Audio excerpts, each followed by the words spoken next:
and welcome to the lands of Aecathan, where a bunch of people who've probably played D&D way too much in their life decide to say what the hell and sit down and play D&D a little bit more. A little bit more. A lot bit more, actually. Skosh. Yeah. I don't know, what's the opposite of a skosh? An unskosh? G-skosh. Like a floosh? A floomph? I don't know. A D-skosh. That's opposite. A bit. No, a bit. It goes like skosh, bit, little, some, foomph. Oh, a fuck ton, basically. Yes, a fuck ton. Yes, fuck ton. Yep, that's it. I didn't know we were trying to go with it, but Merry Christmas. Futun. Fun. Yes, a futun. Sounds amazing. Mm-hmm. But that's us. Sorry about the coughing tonight, folks, but I got a little something in the chest. But it's not COVID. But we know it's not COVID. Well, that's good. My mother had me tested. Super glad it's not COVID. Yeah. Yes. Yeah, super glad. All right, we have a few announcements to get through tonight. First off, well, before I even start, Nikki, has the snow had any effect on the fires in Colorado? I haven't looked, but I will. Okay. Right meow. All right. Because California, Oregon, Washington, and Colorado have all been struggling with just terrible fires for months. Yeah, actually. About 4.5 million acres total between those four states. And something that we don't think about is the same firefighters that started out fighting those fires in the summer are the ones still fighting those fires now in the middle of October.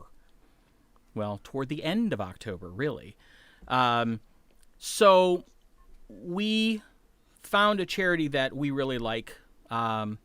It's the Wildland Firefighters Foundation. It supports firefighters working to combat wildfires anywhere in the country. And they provide immediate assistance to the families of firefighters who are injured fighting those blazes or, and unfortunately this has happened, who are killed fighting those blazes.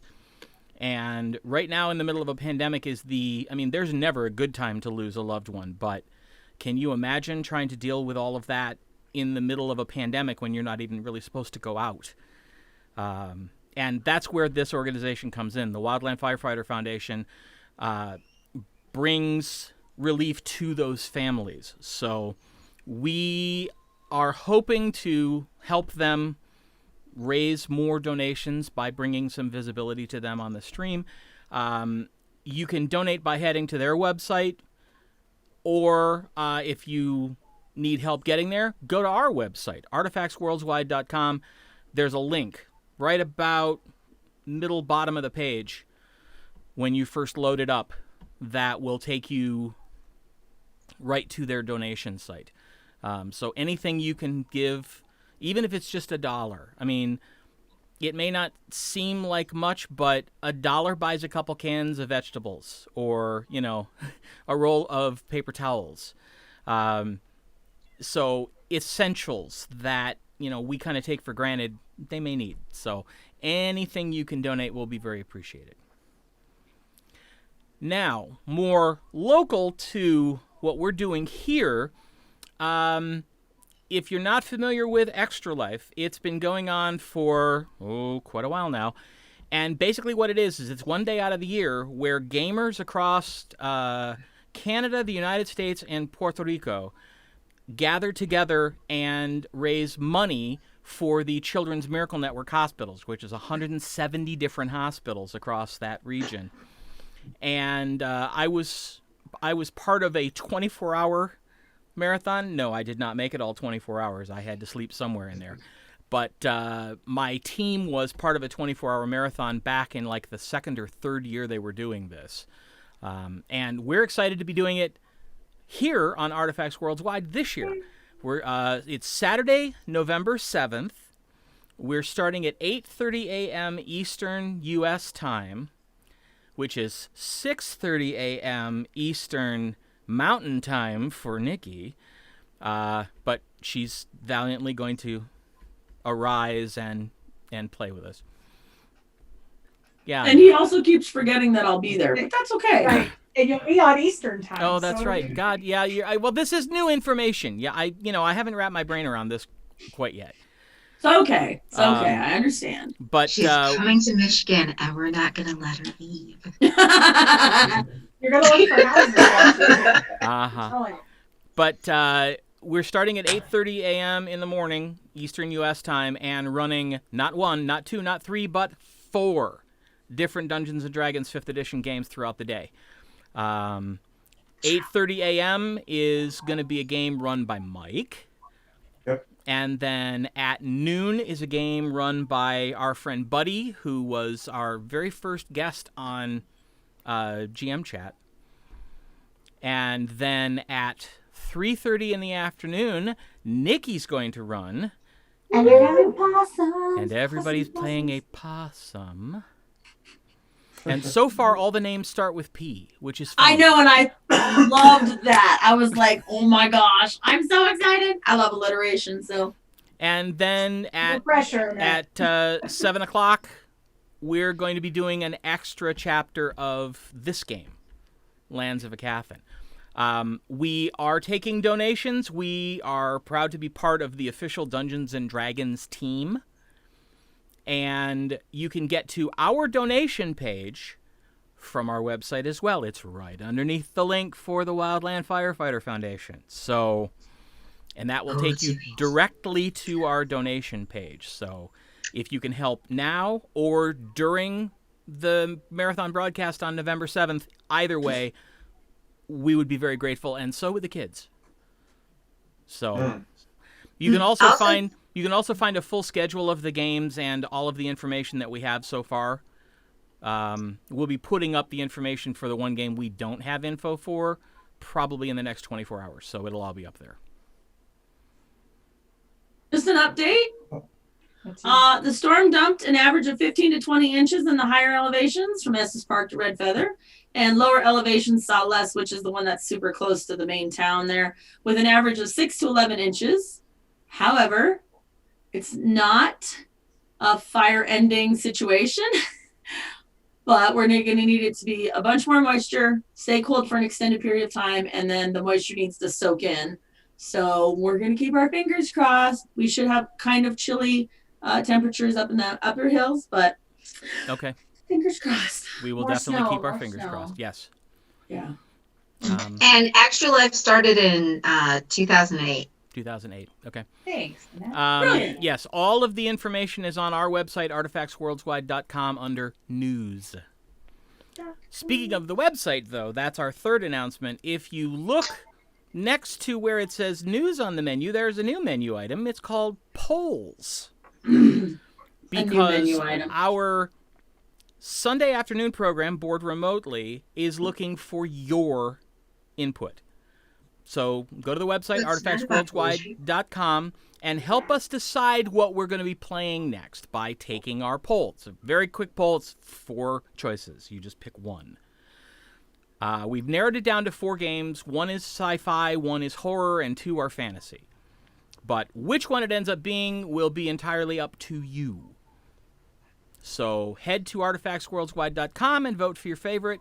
And, who knows? We might be introducing you to a game you didn't realize was out there, and you might end up enjoying playing it too. It's tied right now. Yes, it's tied right now between Secret World Legends and World of Warcraft, if I remember right. Yes. So, yeah. So get in there and get your vote, and then join us on Sunday afternoons, and we will be playing the winning game. All right. Any other announcements from anybody else? All right. Do I have any? No, maybe later. Okay. Maybe after the break. Maybe there'll be more announcements after the break. Okay. Then let me go ahead and officially welcome all of you once again back to the lands of Aecathan.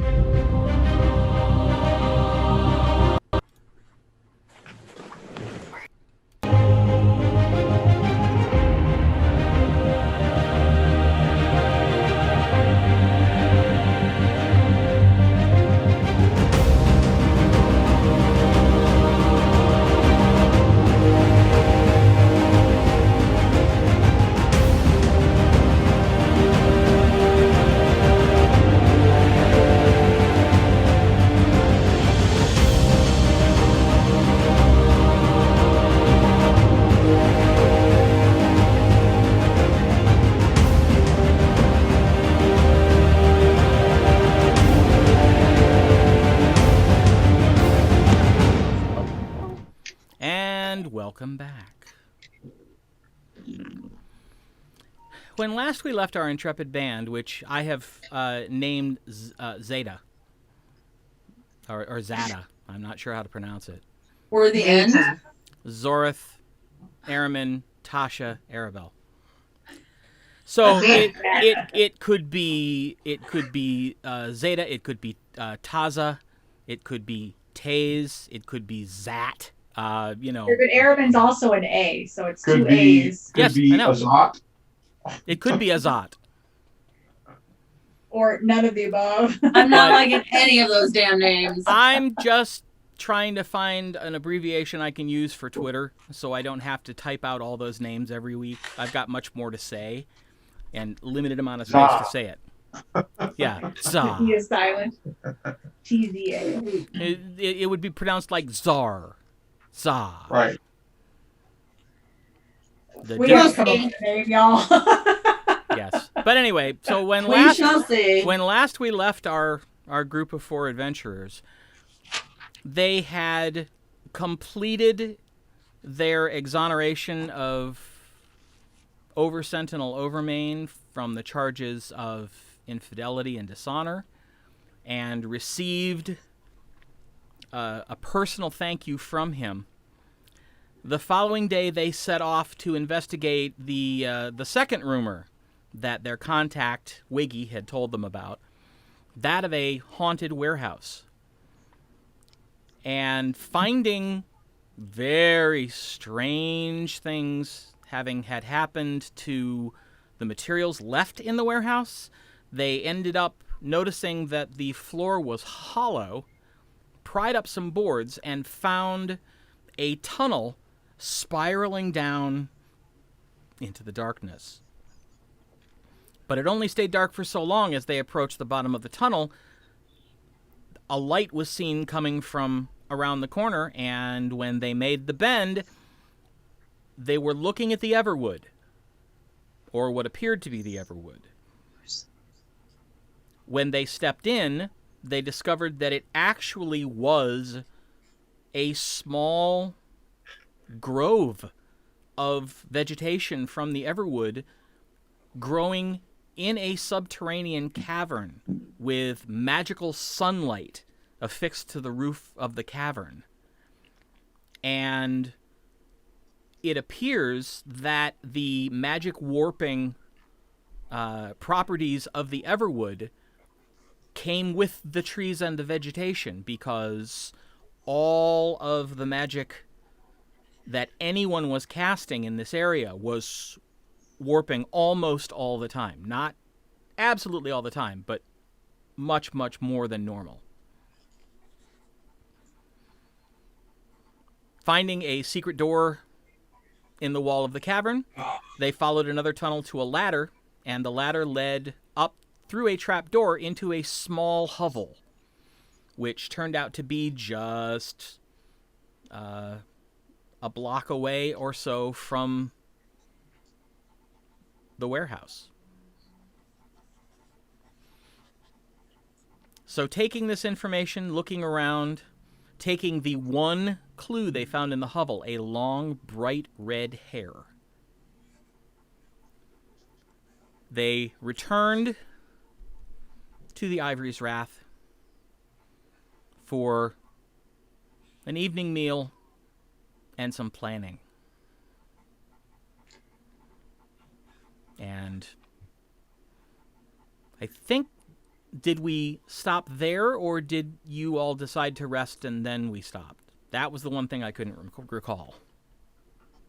Didn't we take baths? Or was that? Yeah, we went back to the inn and we took That's baths. right. That's The right. three ladies, I think, took baths, and Arimynn was talking to Wiggy because when Wiggy said, "It's Wednesday night," he said, "What's Wednesday night?" Drinking night. Yep. Every night is drinking night. Yep. All right. So you had not, in fact, retired for the evening. No. So Not yet. that is where we pick up. The ladies. Sorry, go ahead. Go ahead. No, I was going to ask if you could pop the map up. I have a thought in my head. Uh-oh. Yes, if I can find the right screen.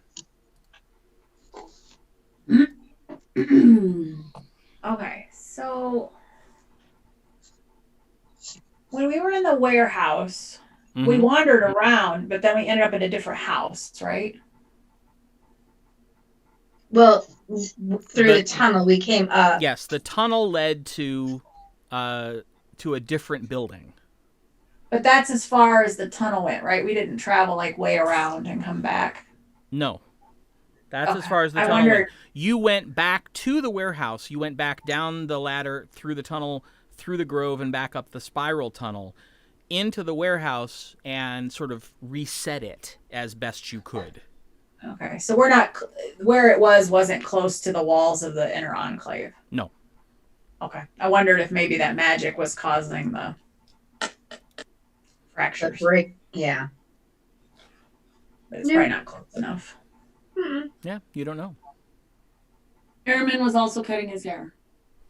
Oh, yes. Oh, that's Yeah. right, Yes. because he didn't like the cool long old man hair. Yeah.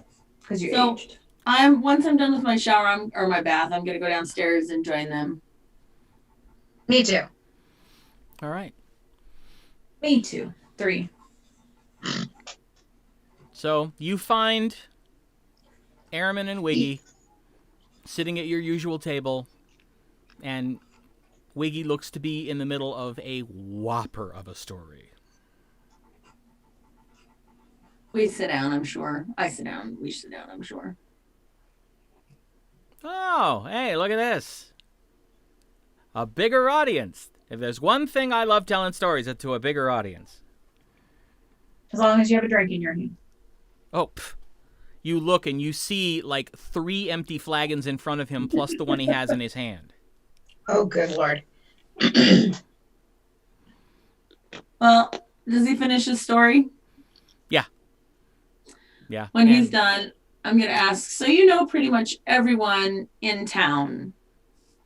Outer Enclave at least, right? Well, yeah, pretty much. How many would you say have red hair? Oh. Of the regulars or the people who, like, come in and out? Well, if you can think of both, if you've got someone in particular, then I think red hair in general. Well, Long red hair. Oh, Yes, long red hair. long red Long hair? red hair. Oh. Yeah, there's only a few of those. Why? It's just a theory I have. Oh, all right. I was thinking if you want to date, that narrows it even smaller. No, I don't think so. Okay. All right. Names, Like I said, people? I know lots of people, and he gives you several names. Some of them are he tells you are children. Okay.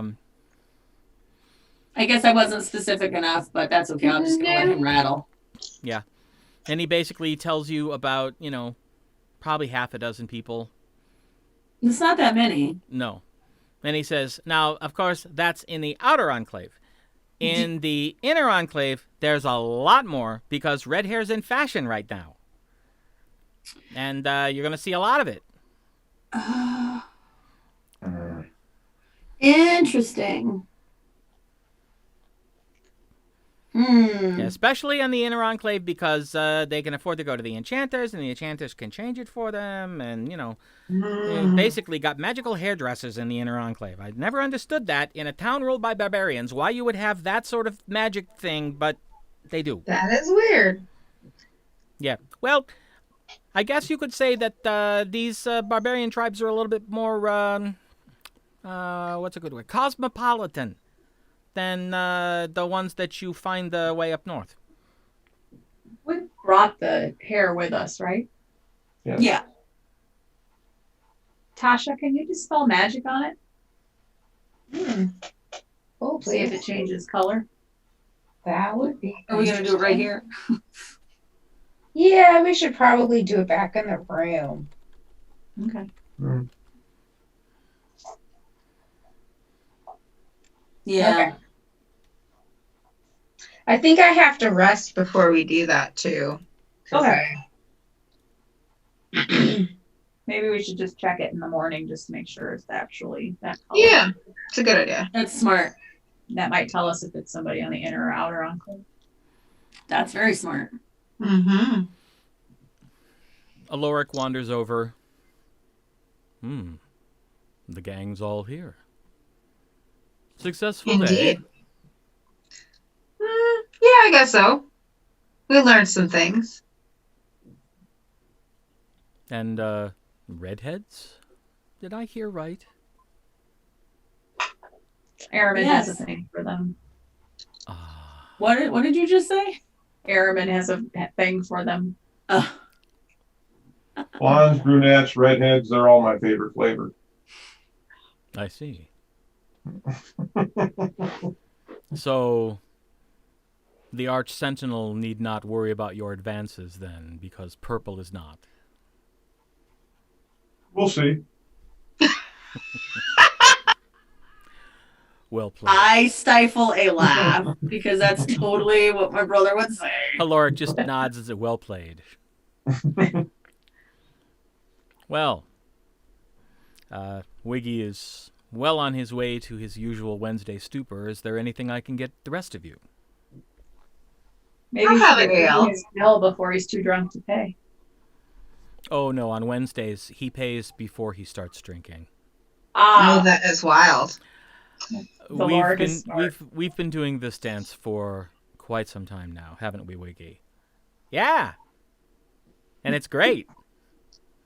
I just hand him my coin purse, and I figure, he's trustworthy, so he takes what I owe, and then he gives it back to me in the morning. That way, I also don't end up gambling away most of it. At least not on Brilliant. Wednesdays. That's actually pretty smart. Thank you. It was my idea.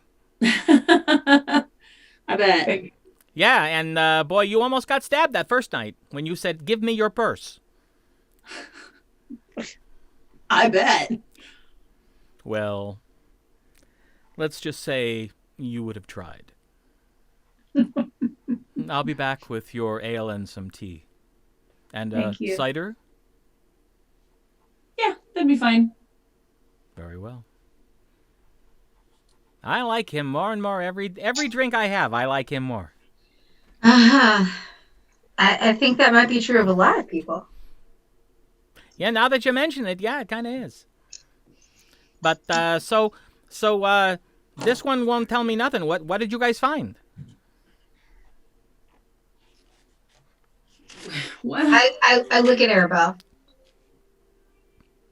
Strange, unexpected things. Well, yeah, We're not entirely it's a haunted warehouse. Of course, it's going to be strange, unexpected things. But like, what did you see? I've never had the guts to go in that place.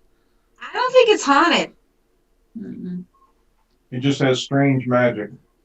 Really strange magic. Huh. Well, that would certainly account for the apricots. I would definitely recommend people still staying away from it. Just because we found magic there doesn't mean that we have the ability to do anything about it yet. Okay. It's going to take a little bit more research. Do you need help? Like, I could recommend you people if you need, extra eyes or some books or, Well, I'm not sure, because I'm not even sure what we're dealing with. We still need to do more research. All right. Do you have a... Oh, Sorry. go ahead. Go, Nikki. Is there a library, like a scholarly library in town? There's a library in the Lord's Keep. In the Inner Enclave? Yeah. Which we can go to now. Oh, yeah, that's right.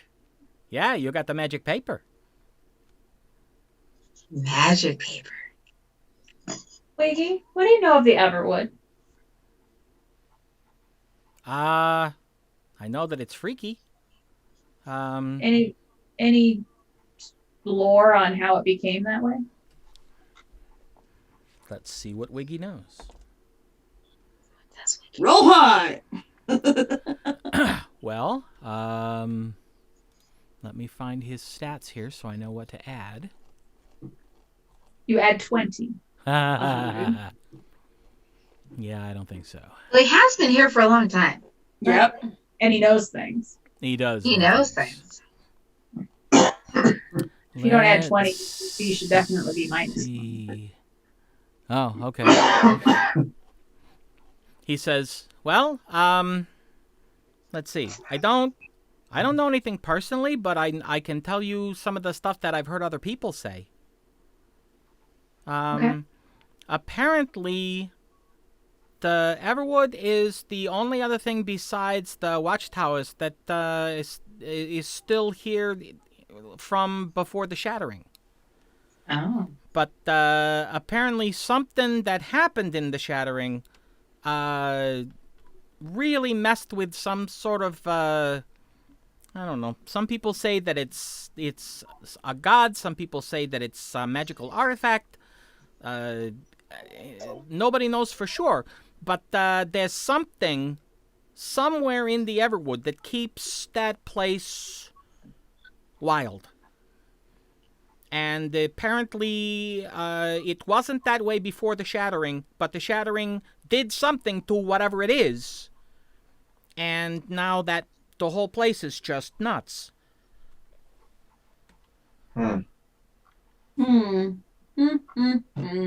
Why? What's the Everwood got to do with anything? Not sure yet. Sorry for all the inconclusive answers, but that's honestly all we've got. We really don't know yet. No, that's fine. I'm I'm surprised I remember anything. I mean, this is At this point, Alaric walks up and sits another one down. Wiggy picks it up and goes, "Number 5." He takes a drink and he sits the drinks for everyone else down and says, "Will you be dining this evening?" Oh, yes, please. I am hungry. Very well. We have an absolutely wonderful stew this evening and fresh bread. Stew it is. Sounds And perfect. he looks at Arimynn and says, "Knowing your particular proclivities, I had the cook make some with no meat or meat stock." You are a gentleman and a scholar. Thank you very much. I like my patrons to enjoy themselves. So, and everyone Really should have this stew. This is my cook's specialty, and I must admit it's something that even I have never been able to come close to. Well, I look forward to it. Very well. Wiggy? Nah, just gets in the way of the drinking. But some bread. Bread would be good. Right. Bread it is. I'll be back.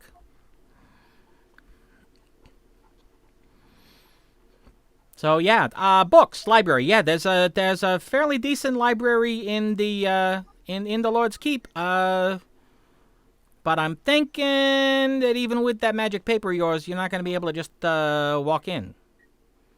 Right. So trying to think who you'd have to talk to.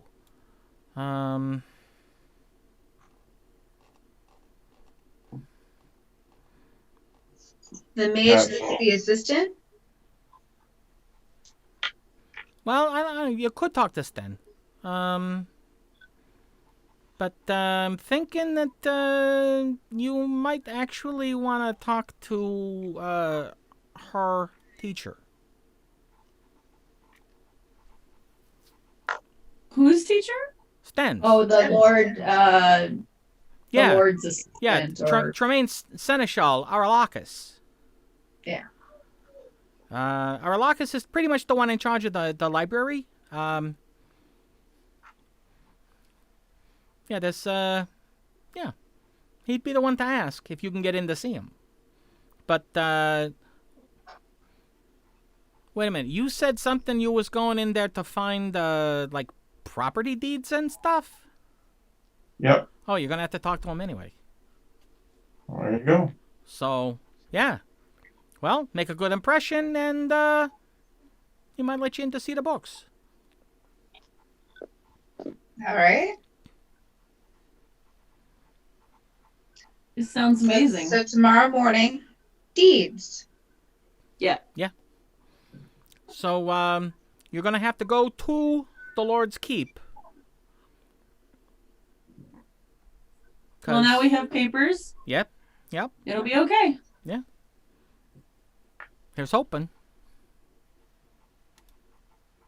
So far, things, and then I don't finish that. Like, I want to say, like, things have been going really great. I'm like, so far, things have, yeah. Yeah. Don't. Things have been things. Yes. Yeah. Not bad. That's pretty much every day. Things are things. Sometimes those things are good things. Sometimes those things are bad things, but they are always things. Correct. They bite you. You are quite the philosopher, Wiggy. Oh, yeah. A philosopher and a gentleman. No, just a philosopher.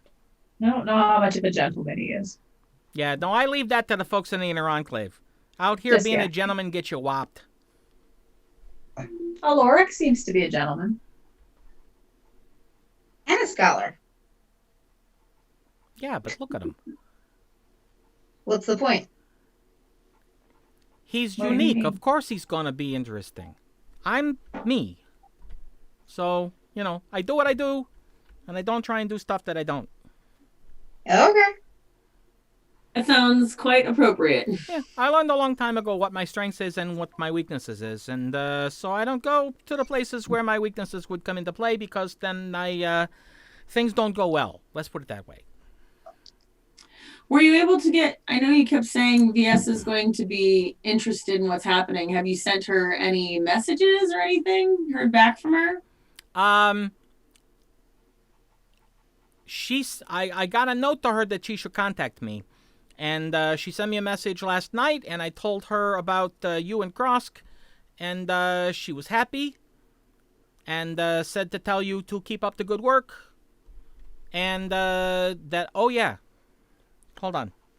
And he starts to feel around his person, and he's like, son of a bitch, somebody stole my purse. Aloric has it. You gave it to him. That bastard. You He know took you my- gave it to him. Oh, that's right, because it's Wednesday. It's Wednesday. All right. Hold on. And he gets Maybe up. we should- He gets up and he's a little wobbly, but he makes his way to the bar. He plops down on a stool, and you see him and Alora talking. It's hilarious. Well, I mean, we can kind of only solve one mystery at a time, but I don't know. You don't know. Well, I mean, I think the first thing we should do is find out who lives in that house, Right. or at least owns it. Yeah, because whoever it is, they are aware of where it leads and what it can do. Mm-hmm. Right. Oh, show.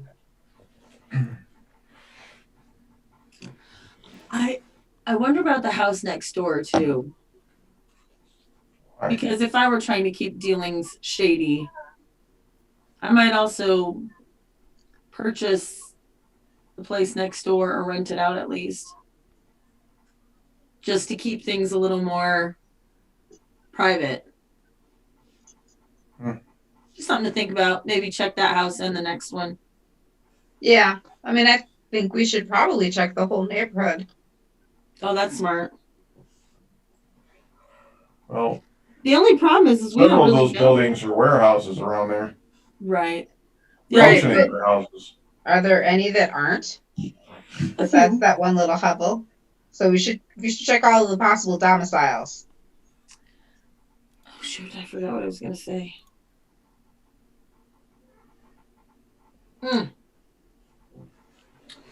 No idea. It's gone. Fleeting. Wiggy comes back over with a full tankard of ale again, and Aloric trailing behind him with a huge platter, which he sits down and starts sitting out bowls in front of everyone but Wiggy, and then grabs a towel and grabs this pot and just sits it in the middle of the table. And it's got a lid, and the lid has a little notch for the Spoon. for the ladle that is apparently sticking out of it. And even though the lid is still on, you're catching just the faint scent of some truly amazing spicing. Yum. I can't wait. And he sits a couple of bowls, larger bowls on the table that are like they're wrapped in linen. And then he reaches behind him into a bag on his belt and pulls out a fairly decent-sized pouch of money and says, "All right, Wiggy. What am I to do with this?" "Oh, yeah. Viesa said that you guys did good and to give you all a bonus. So, And he leans toward Aloric and in a very bad stage whisper goes, 50 gold each. Or if you can find the platinums, just 5 of those."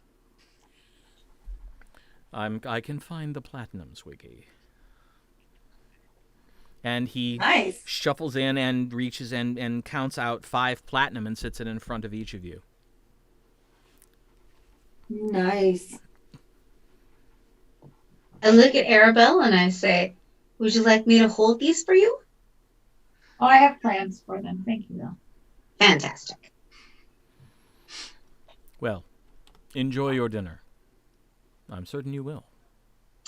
I am certain we will as well. And I'm sure he'll bring Arimynn's in a minute. Yes. Yeah. Ooh, was he brought bread? Yes, that's what's in the 2 larger bowls wrapped in linen. You I unwrap didn't- them I and missed that part. there's steaming slices of fresh bread. Ooh, happy day. And he almost immediately returns with a smaller pot that he sits down next to Arimynn. Beep, beep, beep, beep, beep, beep, beep. Dear Uber Eats, can you bring me some stew? Oh, never mind. That was Bread. bread, right? Oh, Arimynn certainly partakes of it. Yep. Good. His smells just slightly different because it doesn't have that sort of beefy base to it. But otherwise, very, very similar, and it's amazing. Excellent. Did you get your delivery? Your What? biscuits or whatever? Was that today? They were going to bring back your biscuits. Oh, that's right. I believe they did, yeah. Oh, okay. Mhm. Was that Now today? check with Aloric. Yeah, they would have given him to Aloric. Oh, yeah. Probably right in the middle of dinner rush, not the best time, though. Biscuits. Well, he's eating at the moment anyway, so. Right. Right. Right. Biscuits. So, That's why you might have biscuits with your soup. Well, you see Wiggy nibbling on some bread, and you can't help but think that's probably a good thing. right. We just keep like kind of sneaking some over, so he just keeps like he'll set a piece down and then you put a fresh one there, so he just keeps eating it. Smart. Make a sleight of hand check. Nice. Do it. He should be at And- disadvantage because he's drunk. And he will make a perception check at disadvantage.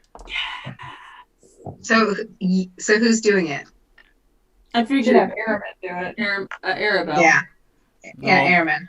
Aribell said she was doing it, so. Oh, okay. Yeah. I'm gonna try to be sneaky though. Not 60. 14. That ain't terrible. Yeah, it's fine. Let's see. That's wisdom. He doesn't notice. He just keeps on. Hilarious. Hilarious. That's what I was gonna He just keeps talking, and every so often he reaches down and picks the bread up and takes another bite, and every 4 or 5 bites, suddenly there's a new slice there, and he doesn't really seem to notice at all.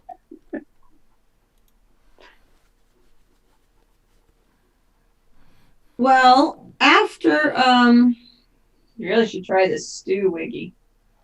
Oh no, I've had it before. Really good. Yeah, it is. It is very good. But I've also found out that it does not mix with a large quantity of ale very well. yuck. Let's just say I don't want to have it twice, and leave it at that. Yeah, let's leave it there. Arimynn finishes his bowl and tells Lorik that he'll have the rest for breakfast in the morning. Very well. I'm glad you liked it. Cook was a little Excellent. unhappy that I asked her to make it without the meat, because she'd never done it that way before, but I will let her know that it was so appreciated. The patron has requested to have it for 2 meals instead of 1. That will mollify her. Tell her that this is very excellent stew. I will pass And that I along. appreciate her extra efforts. I will pass that along as well. Is there something going on tonight for entertainment? No. Not usually on Wednesdays. Would you like there to be? If you would like to play, you are more than welcome. I would never say no to a bard of your talent. I look over at Tasha and I say, I didn't, you don't have to. I was just checking because I was going to go upstairs and. No, it's fine. Okay. Then I excuse myself. I clear off the table, like kind of push it to the middle so it can be picked up, and I run upstairs and I get some paper, my paper and my quills, and I bring them downstairs to like right at the table, so I don't miss any of her performance. Okay. And I finish my stew, and I have another piece of bread, Mm-hmm. and then I get out my lute and go to the area and start playing. Is this the traveling lute or the fancy lute? The fancy lute? Okay. No, I sold the other lute. Oh, that's right. Okay. So I have but the one, just the fancy one. All right. So this is not going to be a gluten-free entertainment. No. Oh, Absolutely not. Wow, that one was. I don't want to say bad, but it was certainly unexpected. Come at you sideways, didn't it? Oh yeah, it was good though. It was good. Mm-hmm. It just shows it just shows that you two have gluten intolerance. So. Well, I don't like either of you. she's going to string us up. Uh-huh. Cute. I see what you did there. I would say she has pegged us correctly. Mm. Pun war! That's funny. Just like the old days. Just tune them out. Oh, there it is. There it is. Don't help. I asked Aloric if his cook is still there. He said no. She's gone for the day. Oh, okay. This was left. Once it was all put together, it was left in my care to make sure that it was stirred and didn't burn. But she's quite old, so she works in the mornings and about to mid-afternoon, and then goes home. Okay. Smart. Well, maybe I can speak with her in the morning. I'd like to let her know how much we enjoyed it. What's your name? Cook. Mrs. Is that a Cook, Jeff got answer or it. is that an Aloric answer? Mrs. Cook, spelled Koch. Mrs. Cook. Nice. I like it. He just says, everyone just calls her Cook. I don't know that she would answer to her real name any longer. Yikes. Interesting. Well, I started writing on my papers. All right. Tasha, Mm-hmm. if you would, make me a performance roll, please.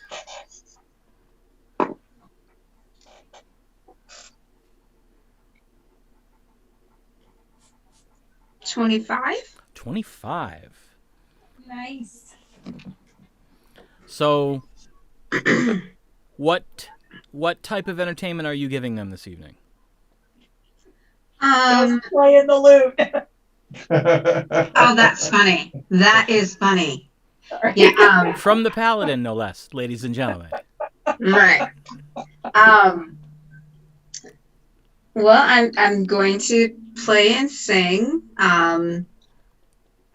some of the old like adventure story songs that I know. All right.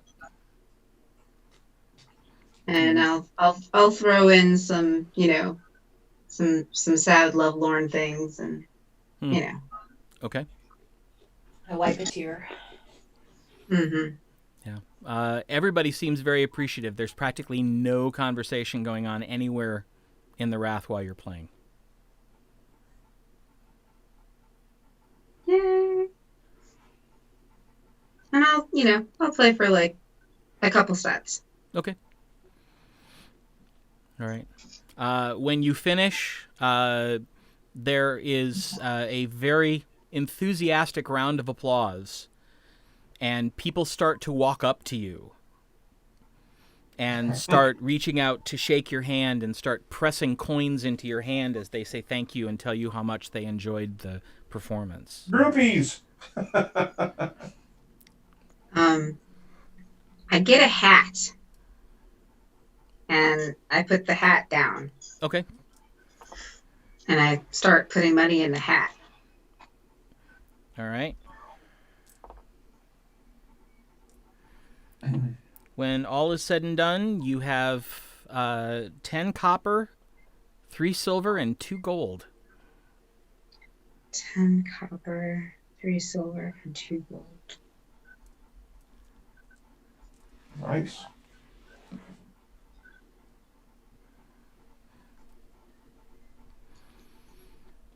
And you see several people stopping to talk to Aloric as they leave. And you see him kind of shaking his head a lot. Uh-oh.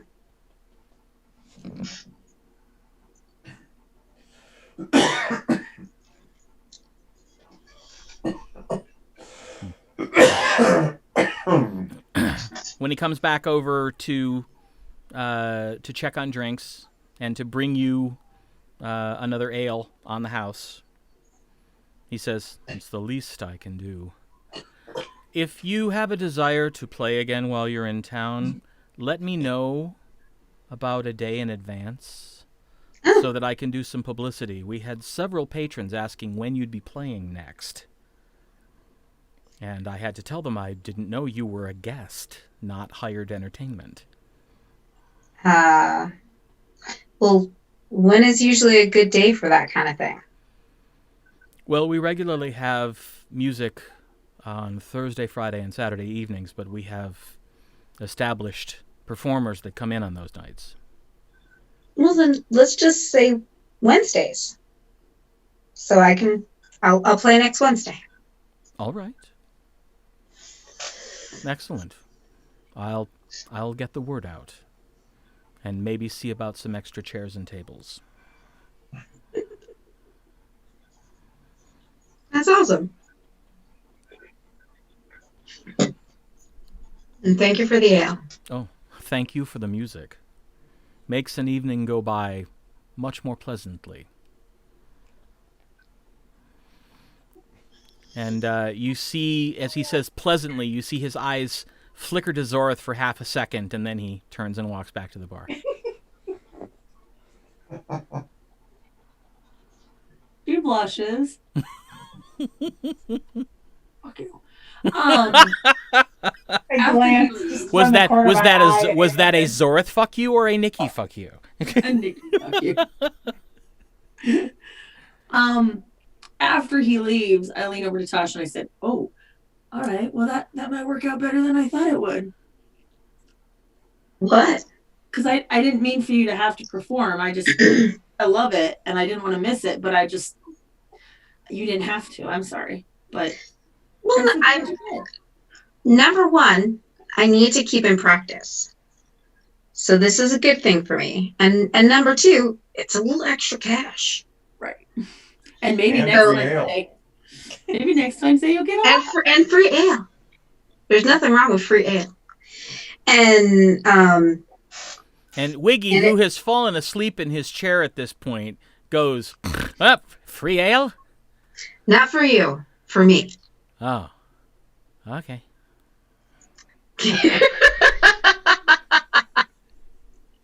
Some chicks can't hold their smoke. That's what it is. Hey, what it is?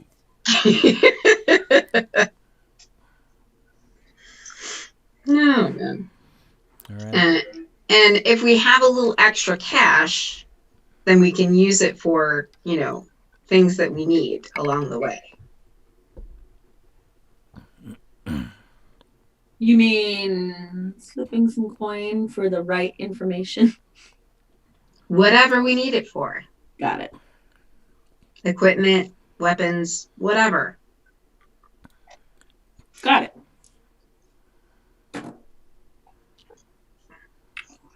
Well, then, if everything's all done, I'm going to head up to the bedroom. Same. I need to rest and get my spells back. Yeah. Yes. I'm going to stay up writing for a bit.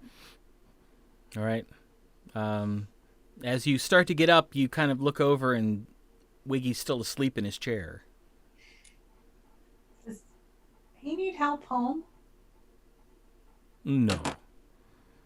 No, I'll let him sleep until I'm ready to close up, and then we'll get him home. All right. Well, you have a good evening. It's part of the service he pays for. Whether he knows it or not, huh? Exactly. I hope he sleeps well. Oh, he does. He's an exceptionally generous tipper, especially on Wednesdays. I think that's only fair. And good night, all. Good night. Good night.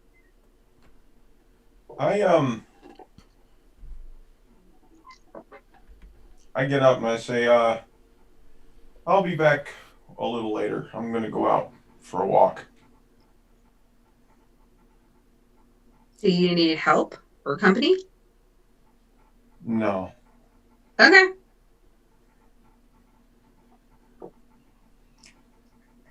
I go outside and basically I just,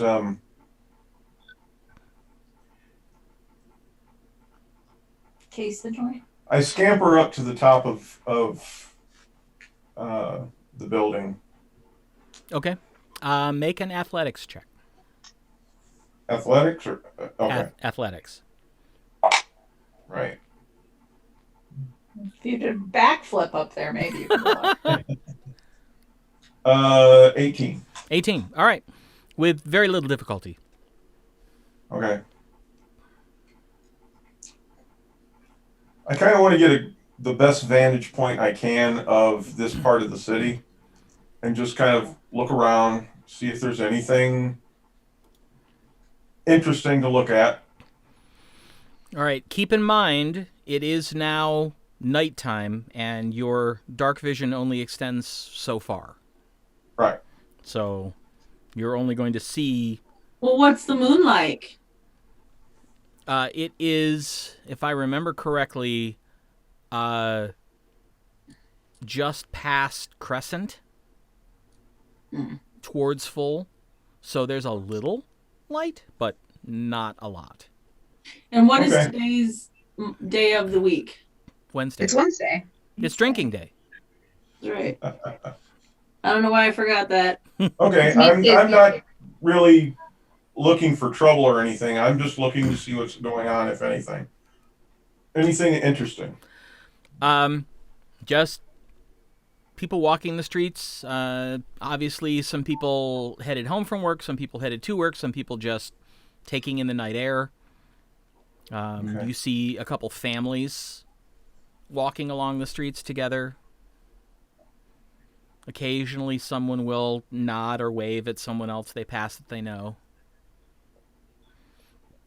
All in all, just seems like a normal Quiet. evening in a town where some people know each other and some people don't.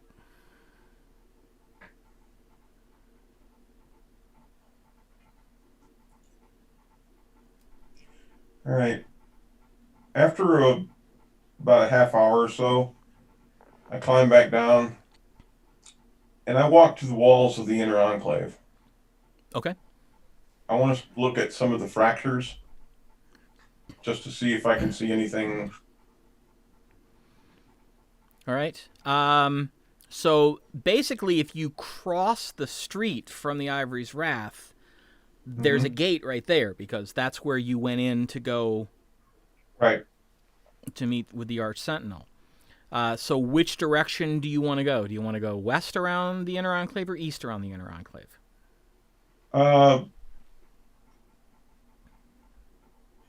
Let's head west. Remind me where the Ivory's Wrath is, please.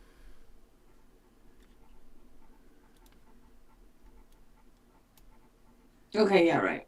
That's right. Yep. It's right there. All right. I need you to make an investigation check.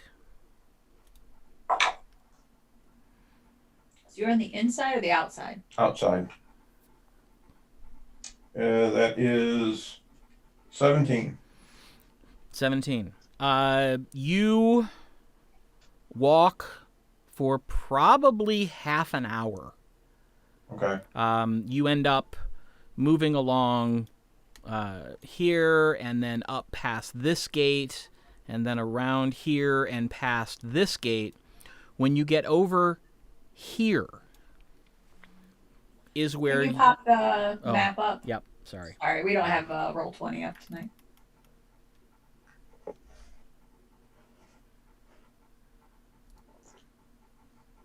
Whoops. Follow along, you got. Oh, you There can't we follow along. All right. Ah! When you get here, Yeah. you find the first crack that you've come across.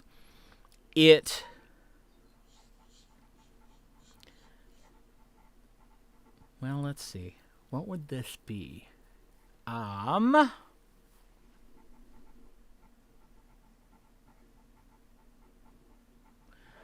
Make a straight intelligence check. Ooh. Dirty 20. Dirty 20, okay.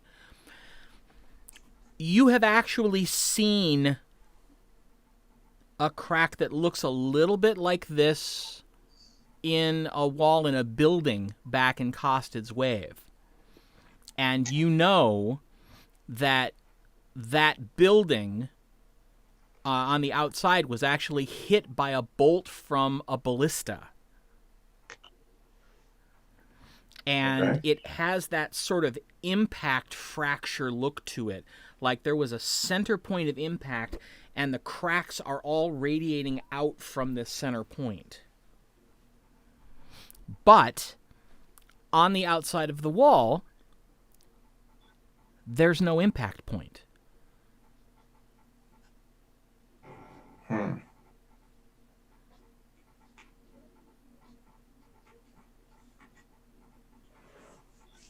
But otherwise, it looks exactly identical to that.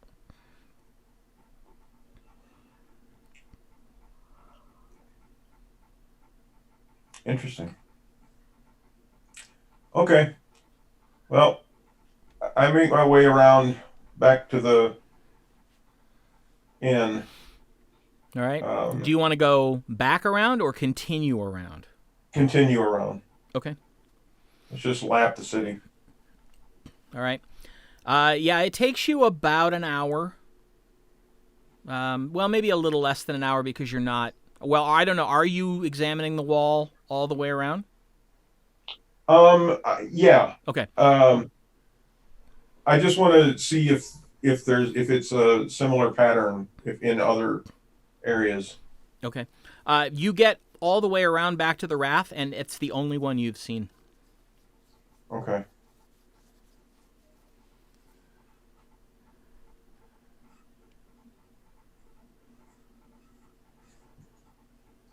All right.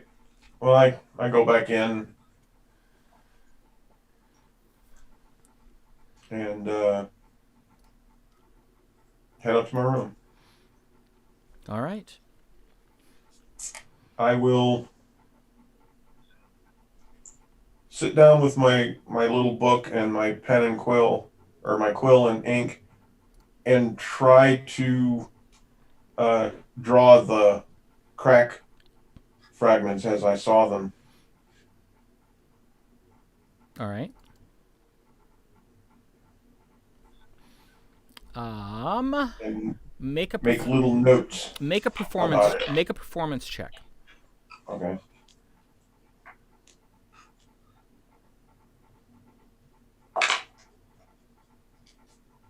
$18. 18. You are pretty confident that you got all the pertinent details rendered in that drawing. And I just make notes along the side next to the drawing on Costed's Way and how it looked and my analysis of what I found. Okay. And that's all I do the rest of the evening. All right. I'm going to get up early. I have a couple errands I want to run in the morning. Anybody else doing anything before you sleep/meditate? Just passing out, dude. Okay. All right. Then, first thing in the morning, the sunlight breaks over the eastern horizon. A few minutes later, it actually breaks over the outer wall. But it looks like it's going to be a nice day. There doesn't seem to be a cloud in the sky.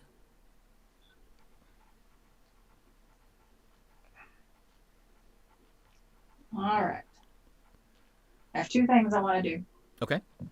I want to go to the bakery and get some pastries for Zori. All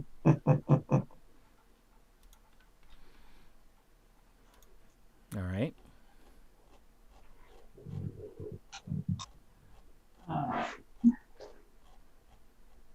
Who's got the hair? I think Laura does. Who's got the red hair? Zori.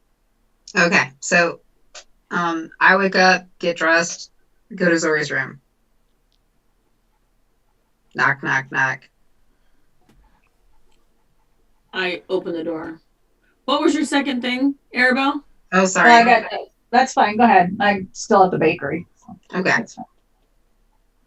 Do your thing. Hey, Zori. You got that hair? Yep. And I take it out of my little pile of stuff there and I hand it to her. All right. I look at it. And I cast a spell magic on it. All right. You hold the hair cupped in your hands Mm-hmm. and sing softly the somatic or the verbal components of the spell. Put it in one hand, use the other hand for the somatic components, and the spell goes off. Nothing changes. Mm-hmm. Okay. Well, it's not magical. That's really red. Yep. I'll be down for breakfast in a little bit. All right. Meanwhile, at the bakery, At the bakery, I greet the brothers. you walk in and you see Saradis out front, and he's like, "Oh, hey, Hey, Hugh, get out here." how are you? I'm. We're doing great. We're doing great. Thanks for that. Thanks for that biscuit order. Oh, absolutely. That was huge. I just wanted to get like a dozen assorted pastries this morning, if And that's okay. you see Hugh Bald walk out from the back, covered in flour, dusting his hands off, and he's, "Oh, good morning. Good morning. Good morning. Oh, pastries was it? Ha, Yes. Just an absolutely. assortment. Oh, you're gonna leave it up to us, all right? Yeah. We give you some of our Who favorites better? then. Uh, some people like different things, but yeah, we'll set you up something good. Don't worry." Thank you. And he and Saradis immediately start kind of almost like old couple arguing about what's supposed to go in this. But they eventually settle on a good mixture, and All right. he says, "All right, that'll be 1 silver, please." I give him a platinum. Ah, thank you very. I think you gave me the wrong coin. I know No, keep the change. they're both silvery, but Keep the change. It's fine. you could almost buy the bakery for this, miss. Give him a gold instead. She doesn't have to. Don't break the poor man. Sar leans over and whispers, "Just take it. She's wonderful." All right. But Have a lovely day. as far as I'm concerned, this is the beginning of your account with us. So you've got 4 gold, 9 silver credit left. And Mm. He doesn't take tips well. yeah, I did. That was funny. Have a lovely day. Thanks, you two. And then I go to the Temple of Dressfiend. Okay. I figure they're open early. Most likely. It's the closest good temple. I know, I was like, It's Tasha's temple. it It's a isn't. good. It's a good deity. I'm familiar because they study at the whatchamacallit too. Mm-hmm. You walk in. Now you've been here before, Yes. Mhm. so you recognize the sort of middle-aged halfling priest. Say good morning. She's Oh. giving you that. Good morning. And how may a humble servant of the singing lady help you this morning? I just wanted to say a couple prayers.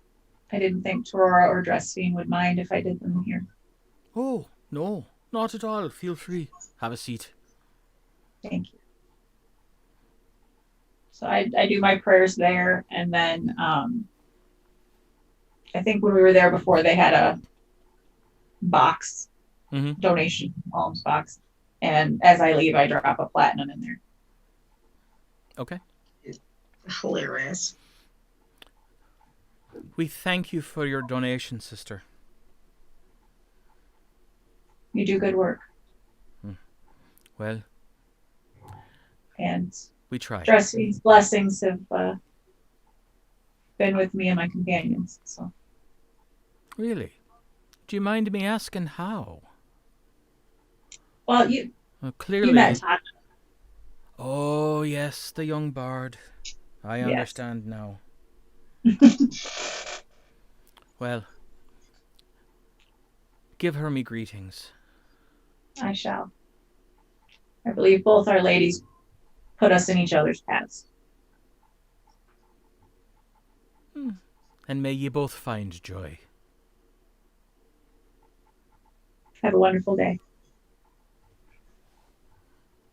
And then I go back and I knock on Zori's door. All right. Well, I think Tasha's probably in there with her Okay. at this point. And the door's probably like ajar. So, and you hear What is in the door? I knew it was going to do that. What? Said, I think it's probably a door. Mm-hmm. The door is ajar. No, it's not, you stupid car. It's a door. Yep. I tap on the door as it pushes open. Man, Bring in the bakery box. definitely come in.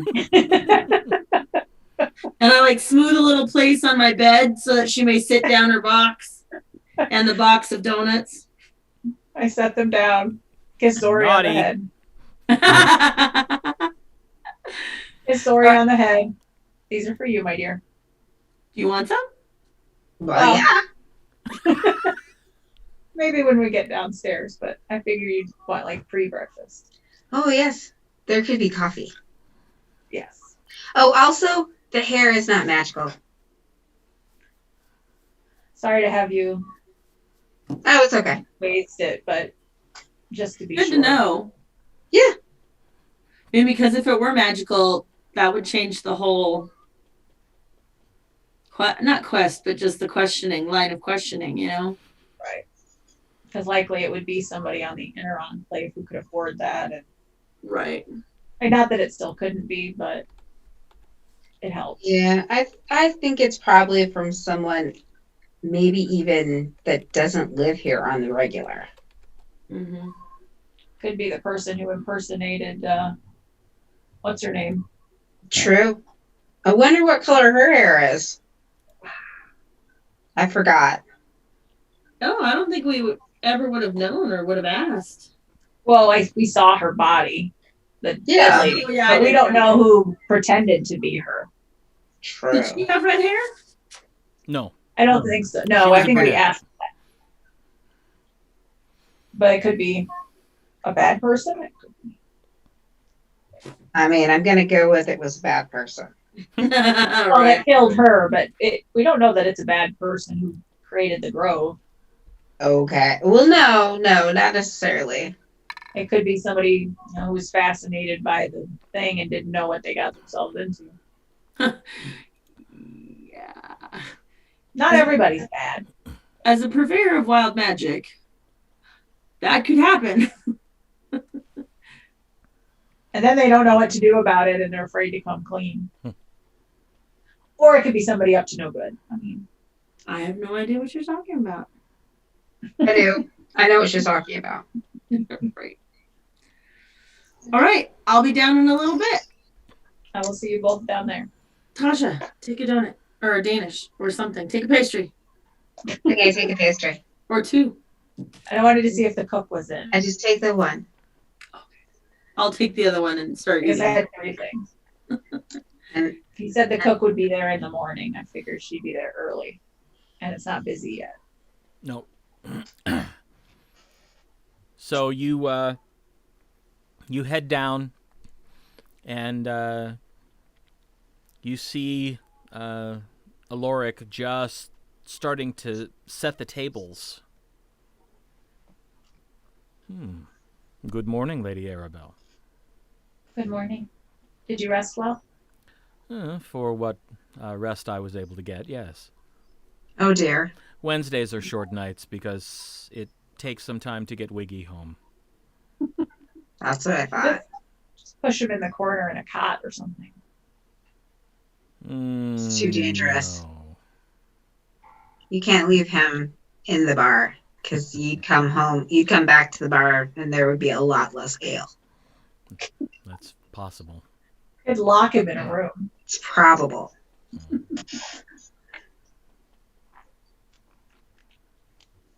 I wondered if your cook might be able to spare a moment. Well, you're welcome to try. Is it okay? She is currently in what I would call dervish mode, but you're welcome to try and speak with her. I will try to stay out of her way.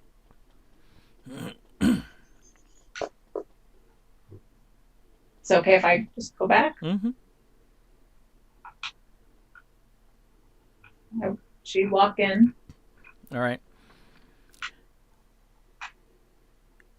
You're taken aback for a moment because usually any kitchen that you're responsible for, everything's very organized.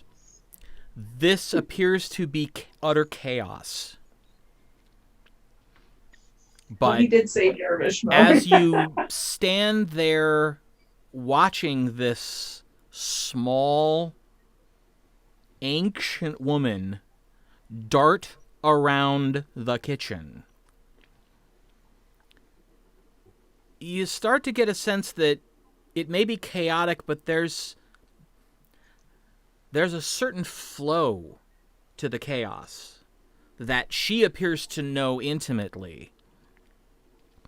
And so she's able to work on squeezing juice out of fruit and then stop, seemingly for no reason, dash to the stove and flip griddle cakes, and then run over to the oven and pull something out and baste it, and then back to the fruit, and then to another oven to check bread, and it's just seemingly no rhyme or reason, but nothing's burning. Nothing's getting overcooked at all. Yeah, I just stand there and watch and smile because it's like a symphony. Like everything's going in the right spot, and it would be chaos to anyone else, but Aribell enjoys it immensely. Yep. Well, she'd wait till it looks like there'd be a time to say hello, or she notices her. She doesn't want to startle her or disrupt her flow. And you watch for probably a good 10 minutes, and then you hear this little voice say, in almost a Doppler effect as it passes you, "Well, you gonna just stand there and watch, or you got something to say?" Well, my friends and I are staying here, and I wanted to compliment you on our wonderful dinner last night. Oh, the stew, yeah. I'm glad you liked it. And thank you again for making a variation for our friend who doesn't eat meat. You see her like skid to a halt, and she looks up at you and goes, "That was against my nature, but I'm glad he liked it." And then she so much so he asked for it for breakfast. Yeah, that's what the tall one said. You are a wonder to watch. You've been doing this long enough, you figure it out. I dabble, but nowhere near as talented as you. Do it long enough, you'd learn to. You figure out, baste the meat, check the bread, 5 turns on the juicer. That's when you flip the griddle cakes. It's just math. I will remember that. But I wanted to meet you and thank you. And so Tasha doesn't yell at me. I give her 2 gold pieces. I'd give her more, but Tasha would yell at me. All right, what do you want? That was just thank you. No. That gets you a special request. What do you want? Nothing. Everything's been wonderful. She screeches to a halt again and actually really looks at you.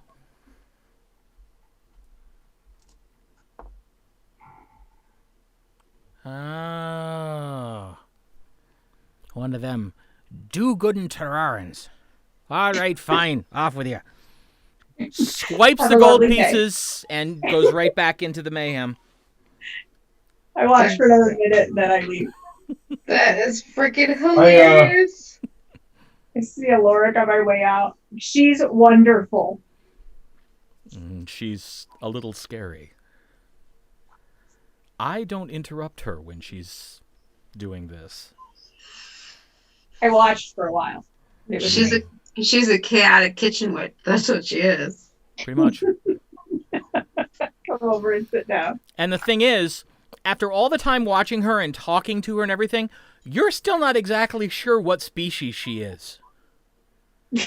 She could be a very slender halfling. She could be a tall gnome. She could be a very short human. You're not sure. She didn't have a beard, so she's not a dwarf. Right. That's all I know.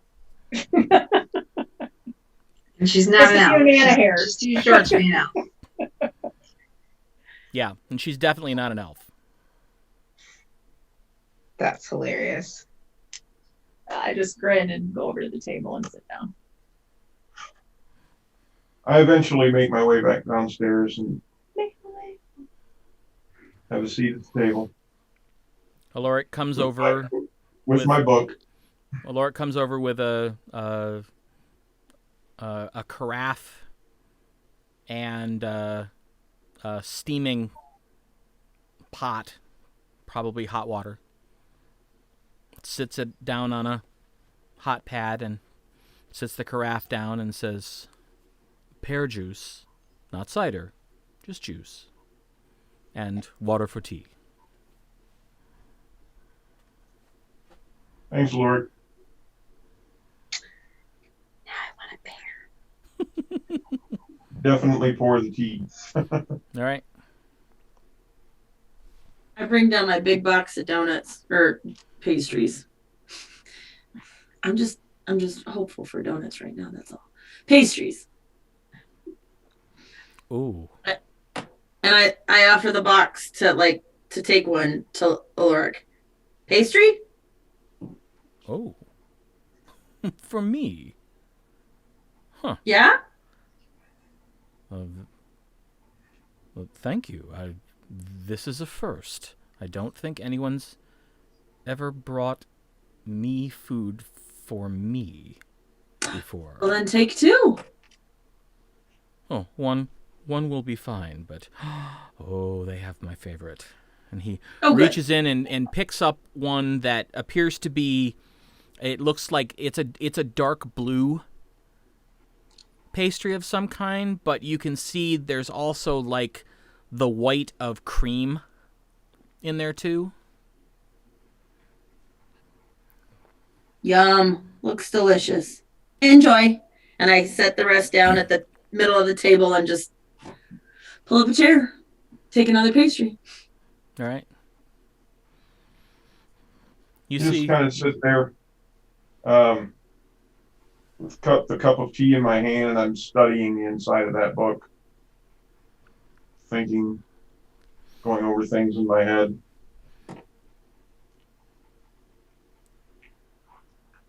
you look over and you see Aloric actually leaning back in a chair behind the bar, eating that pastry. I think everybody should have pastries all the time. I look at my brother. I look at my brother and I say, well, what have you figured out?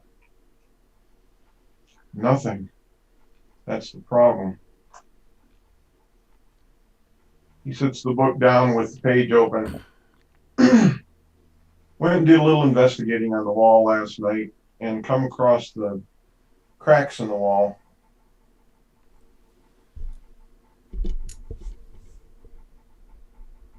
It looks like an impact fracture, except there's no impact point. Hmm. And I can't figure out what might have caused something like that.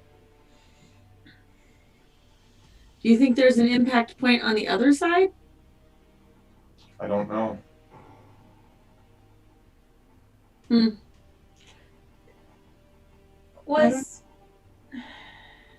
trying to remember, Jeff, either from when we were coming here or if I know. Like, there must have been battles here, right? I mean, Oh, they have been. Yeah.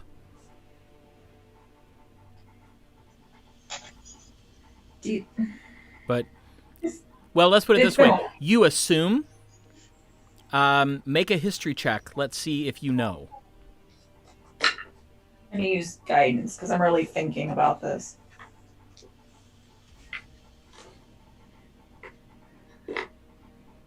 I can pick up my dice. Yeah, I know nothing. 13. You remember vaguely when you were training, you had a class talking about Aecathan history, and they said something about there having been some historic battle at Thunder's Edge, but beyond that, you don't remember when or any of the details about it, really. Okay, this is kind of out there. So maybe it's stupid. But So if there were battles here, which I believe there were, if I remember right, well, they probably repaired the damage, some practically, but some maybe magically. Do you think the wild magic could be disrupting, and those are old battle scars? Well, the only place we know of in town with the wild magic is underneath the warehouse. right? And this fracture was on the opposite side of the city. What if there's more spots like that underground somebody trying to,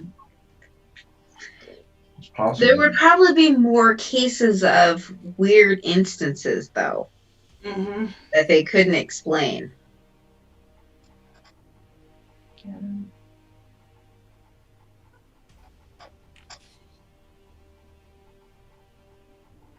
Yeah, I think more people would be talking about it, and there would be more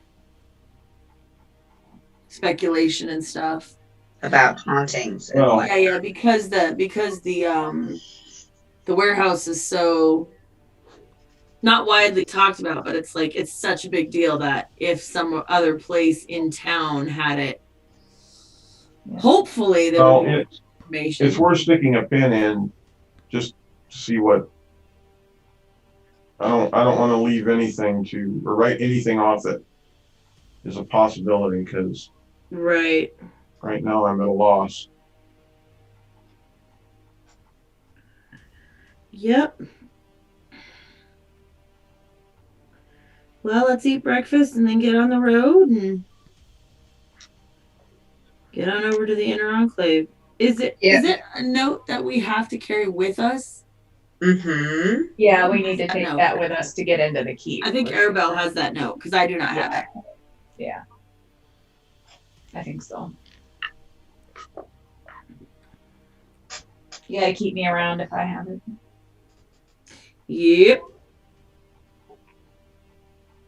Or search your dead body for it when that happens. Totally kidding. True. The worst. Well, We all know Arimynn would do it. that's true. I don't think I would. Let's head on out. I mean, if everybody's done with breakfast, Yeah, what kind of a pastry did I get? whatever you want it to be, my love. Ooh. Something chocolate. Mmm. And coffee. Oh, yeah. Oh, yeah, of course there was coffee. Always coffee. There's always coffee. Well, I have my stew and I'm ready for the day. All right. The cook was fascinating.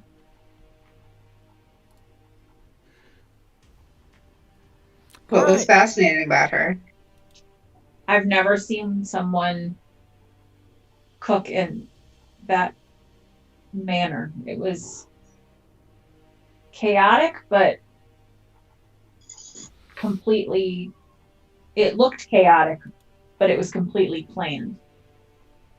God, she was just, I finally figured out the perfect analogy for what that looked like. If you've ever seen Doctor Who and you've ever seen the Doctor try to fly the TARDIS by himself. Oh, yes, that's what it looks like. You're totally right. Dashing here, there, everywhere, and it seems like nothing makes any sense, but everything he's doing is being In a done pattern. with it, for a reason, in a pattern, in order, and some of it is very like meticulously performed. So Right. I think, yeah, she, that's why she just sat there and watched, because she could make out what she was doing at the end. And for Aribell, who's very much order and done, it just it was entertaining. well, yeah, you get the sense that Cook is doing the job of about 4 people all by herself. Just the way she wants it. She doesn't want anybody else in there, I bet. Mm-mm. Probably not. They just would get in her way. Yeah, Aribell almost was like, is there anything I can, yeah. Maybe get out. You got it. All right. All right. So you leave the Wrath and literally just walk across the street, and you see 2 members of the Raqueliad standing there. One young male human, and the other a somewhat older female dwarf. Make a perception check, everyone, as you walk up. Oh, 14. Ooh, 18.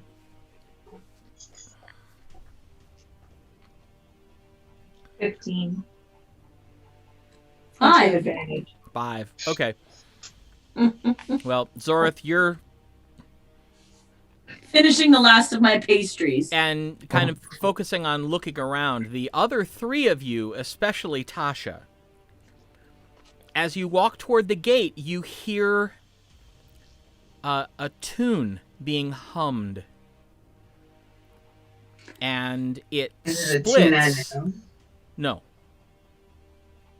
It at one point it splits and becomes a duet. Ooh. And as you get closer to the gate, you realize that it's the young man and the lady dwarf that are just standing guard, looking out at everyone, and they're humming together.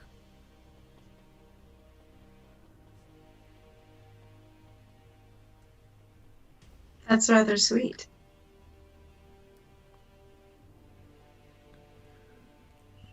Greetings, comrades. And the humming stops abruptly. And the dwarf steps forward. She's holding a pole arm that appears to be made for her height. And she says, "State your business." We're headed to the Lord's Keep, and I pull out the letter.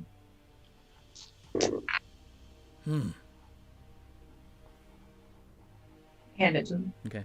She takes it, opens it, and says,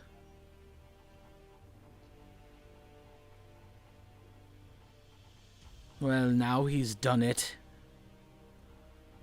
"What's he done?" "Here." She hands the paper to the young man. He looks at it, reads it through, and then goes, "You're the 4. Huh. Well, I'll be." Hands it back to Aribell, and Put it away. immediately bows, stands back up, and says, "I am Athgarr Skend, member of the Lion Clan, and it is my honor to welcome you, Lion Clan friends, to the Inner Enclave." And you see the dwarf going,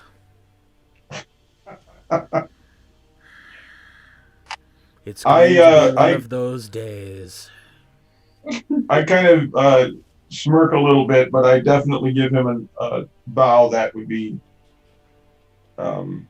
honorable. Me too. Yes. Honorable bow. I lean to the other one and I say, "What's who done?"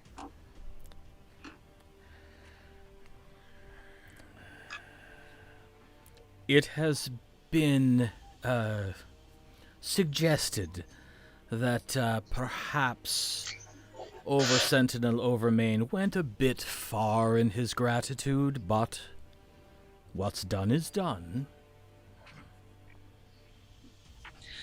Well, I think what he did was absolutely the right thing. I mean, these four saved his honor, saved the honor of our clan. And again, she just goes, yes, Athgarr, they did indeed. And I suppose you're going to want to be showing them around, too. Well, it's my duty. Right. But don't you need to stay at your post? I'll get someone else. And she begins humming a tune that, Tasha, do you know the sending spell? Yeah, I think so. You recognize the tune she's humming. Huh. It's the sending spell. And then she immediately closes her eyes for a moment, and you can tell she's sending a message, and then she opens them and just kind of cocks her head for a moment, and then after another few seconds goes, "You're relieved."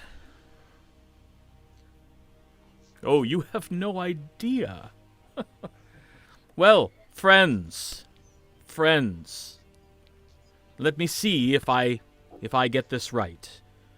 You are Zorith and Arimynn, and he points at Zorith and Arimynn. Right. Excellent, Yep. excellent. And that means that you would be Tasha, and he points at Aribell.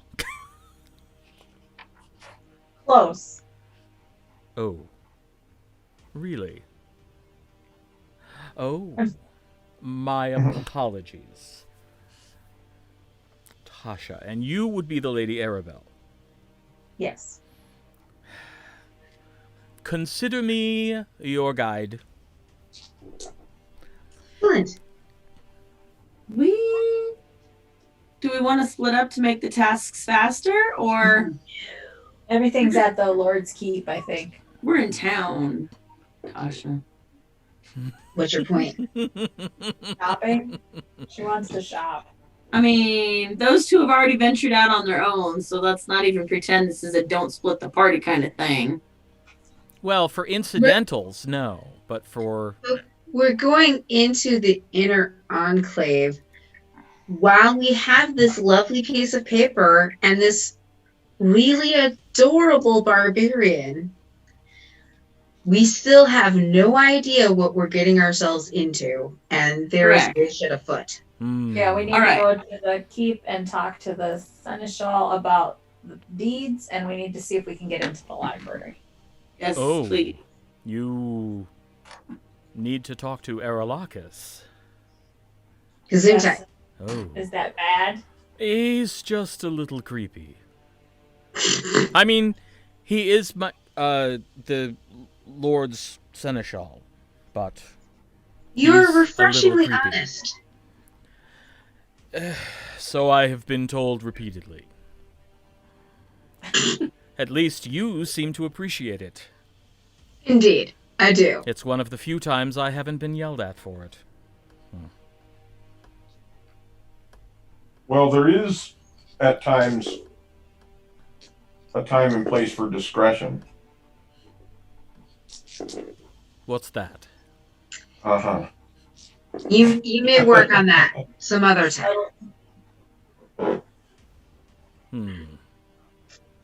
I'll ask around. It sounds like Okay. something I should know. Probably. Definitely. Discretion. What would one rhyme with discretion? Transgression, progression. Depression, recession. As they start to walk on, I kind of stay behind and I want to speak to the dwarf for a minute. Okay. Oh boy. So you don't seem quite as impressed by that letter as your friend over there. Uh, are we going to meet with any issue? We're not like going to dishonor other people by exercising this, are we?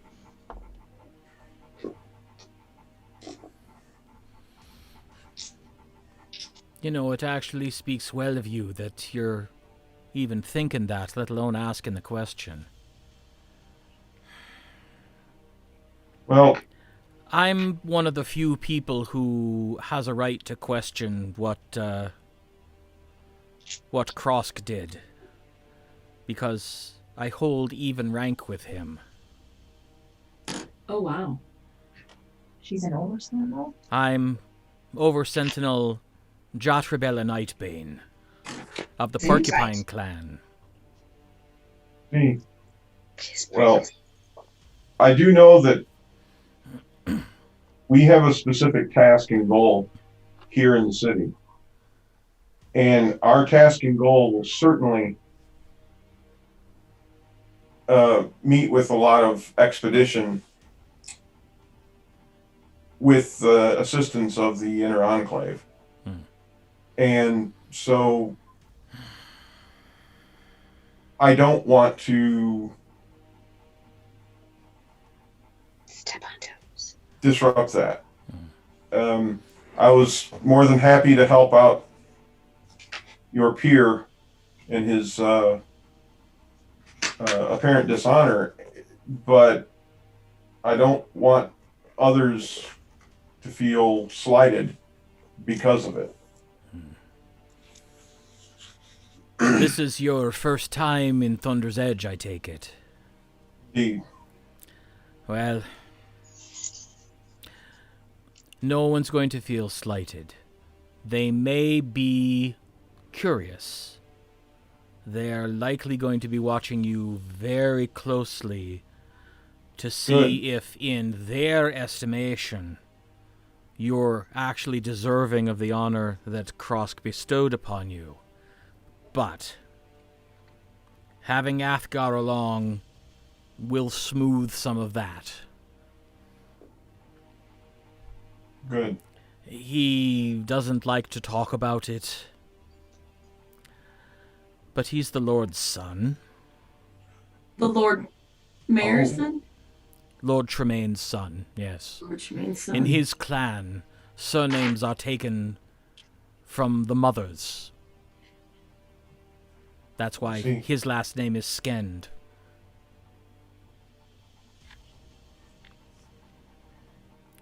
He's trying so hard to succeed in spite of his lineage. And yet, he does seem to realize that everyone already knows. And there's no way he's going to step out from under that particular shadow. Although watching him try is sometimes entertaining. Well, what he'll learn to realize is that it's not other people he's trying to impress. He's trying to measure up to his own ideas. Mm-hmm. And when he realizes that, he'll probably be just fine. Perhaps. Only if he realizes his personal ideals are better suited for folklore than reality. That comes with maturity. Yes. We're still waiting. But he means well. Thank you for your time. Of course. And I turn and catch up with the rest of them. All right. You catch up to them, and Athgarr is giving you this sort of like full-throated guided tour, pointing out every building you pass, whether it's relevant or not. Good. I start making mental note of everything. All right. Mostly he's Well. just telling you that, so and so lives here, and that's the home of such and such, and their spouse, and the one thing he says that is of interest to you particularly is you reach let's see, you reach this intersection here. And he says, and should you have any needs in the way of arms or armaments of any kind, just around that corner is the Minotaur's Arms. And although there is not a Minotaur that works there, the young lady who does has arms like one. I think they named the place after her, but I don't know that for certain. Well, I gotta check this out. There'll be time for shopping. And then he turns to the right and takes you up along a street you hadn't traveled on before and to the entrance of the Lord's Keep. Ah, nifty. Cuckoo, cuckoo.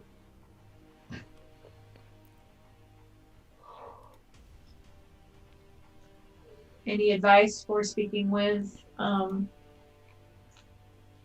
Aralakis? Urinate first.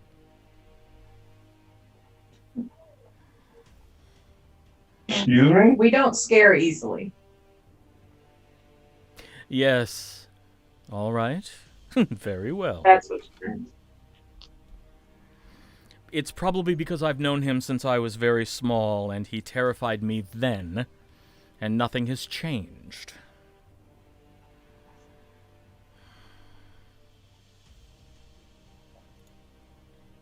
Interesting. Mm-hmm. He probably enjoys that a little bit. I don't think Aralakis enjoys anything. That's funny. Well, let us be on our way then. All right. Continue. He heads toward the building, and you see two other members of the Raikeliad standing there, and they nod at Athgarr and then kind of look at you and look at him. I am pleased to present to you, my fellows, those brave adventurers who have been declared clan friends of the Clan of the Lion. And you see the two guards kind of go, How nice of them. all right, head on in. Okie doke. Yeah.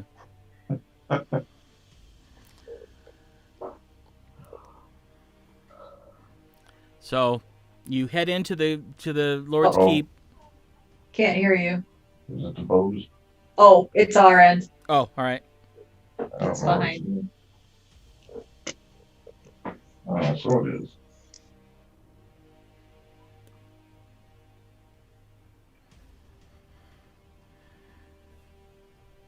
All right, how about now? All right. Now, Alright. our All right. sound system shuts off every 24 hours. Oh, okay. You head into the Lord's Keep. You walk into a rather severe but well-furnished entry hall. Lots of weapons. And you see there is another member of the Raikeliad there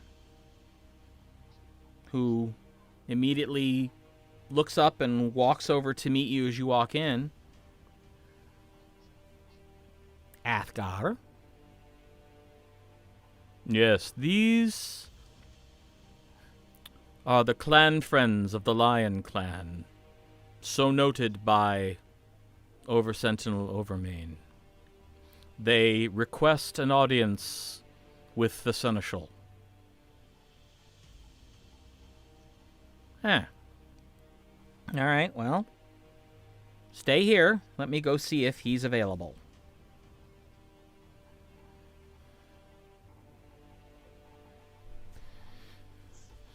I just start looking around, taking note of everything in the room. Athgarr waits until the other guard leaves and says, "He's always available. I don't think he sleeps. It's a matter of if he feels like it or not." Well, He might be that's busy. when you get to be that important, you get to be particular about who you see. Well, if that's how you want to put it, that's your prerogative. I don't think he's that important, but the Lord does. Oh, he is. He is to us at the moment, so Fair enough. The other guard comes back. He says he'll see you. Then he points at Athgarr and says, "But he demands that you be peace bonded." Oh, very well. What did you do? He pulls out a ribbon and ties the hilt of his sword to his scabbard and says, "There. Happy? I don't care either way, but now you can go in." Hilarious. Athgarr leads you down a hallway, several closed doors that you pass. There are what look to be torch sconces, but instead of torches, there are just sort of floating balls of light. Not terribly bright, but bright enough that just kind of hover over the Peace sconces. bonded. Does all of your guards have to be peace bonded to come and see? No. Or is it just because it's your dad? I mean, I don't know if I would have heard that. No, it's something No, right he now, did. Zorith or Arimynn's the only one who knows that. Okay. Because you haven't had so time to talk about it. Why must you be peace bonded? It's a long story. Completely not my fault. Perhaps I'll tell you later. We're here. Excellent.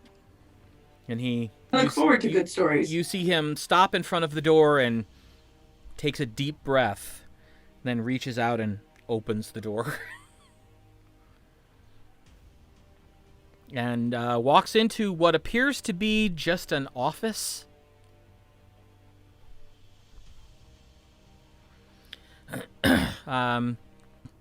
There's piles of parchment all over the place, several books. The desk has several different pots of ink with quills in them. Seated behind the desk, you see a dwarf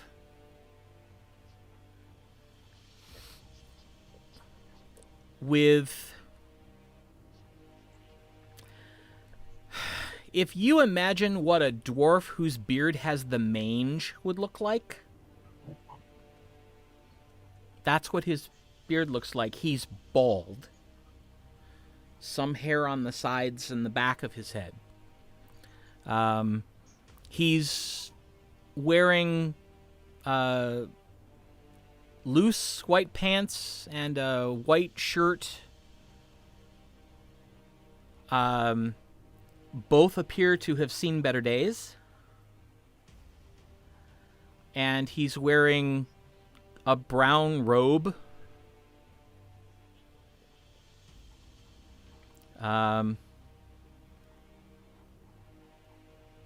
You also see that his hair and beard are brown.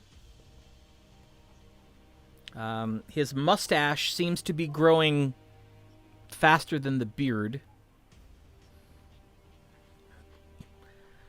And he has a belt with 2 long swords, one on each side, in sheaths, and you can see a glimmer of red from the hilt of each sword.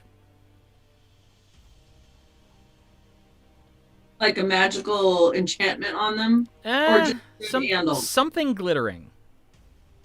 You're not sure the source. And he just, without looking up, goes, "What?"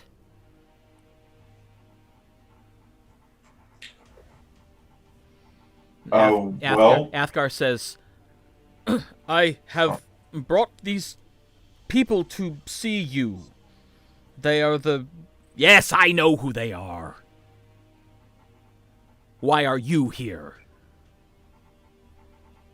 "I'm serving as their guide."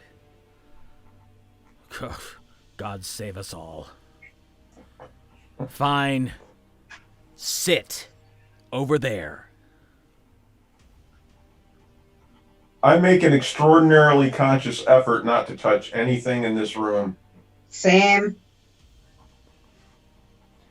So is he looking up or is he still looking down at his... Once he hears Athgarr sit down, then he puts down the quill that he was writing with and kind of cocks his head, looks up, and goes, "Huh.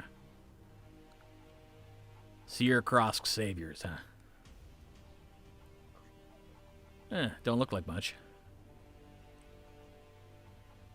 But Don't try to be much. We just do what we do. In truth, we aren't much.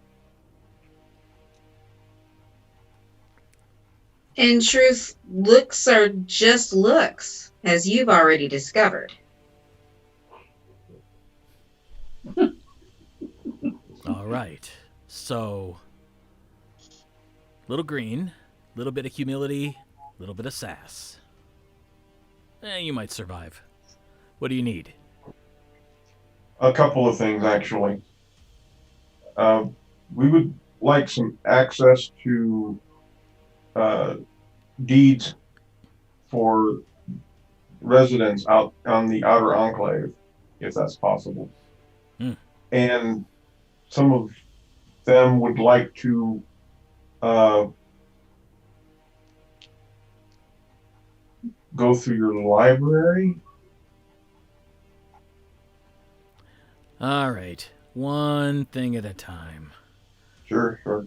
He makes a gesture with his hand, and appearing in midair is a map of Thunder's Edge. Okay. And he says, "What do you need to know about deeds?" I find the house and put my finger on it. Ah.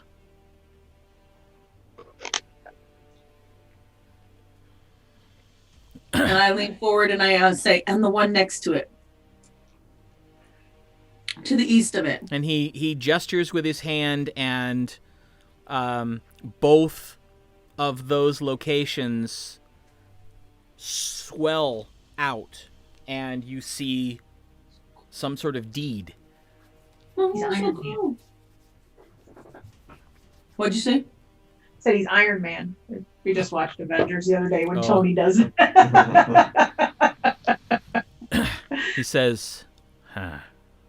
All right, what do you want to know?" Who owns that? Who lives there? Nobody. Was it registered? Ward of the city. Abandoned. There's someone staying there. Really? Huh. Which one? Point to the house. Huh. Hovel. Not supposed to be anybody living there. Okay. Oh, to live in there, or before the government took over, or before the city took over? He pulls that image forward and lays it down on his desk and spreads it out. That's so cool. Just saying. Not Zorith, but Nikki. Well, here's the I thing. go over to Zorith and say, "Will you be able to do that someday?" I don't know. And without looking up, Arlakis goes, if she keeps studying.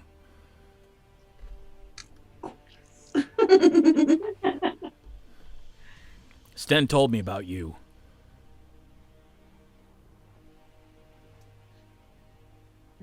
Yeah.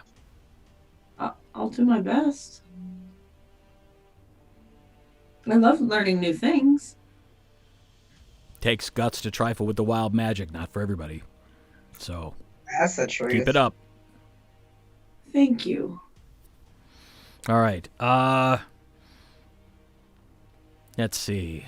Was individually owned. Owner passed away. That was last owner 2 years ago. Before that, passed through a couple different hands.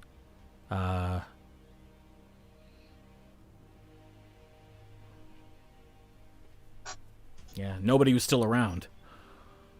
Do you know who owns the haunted warehouse?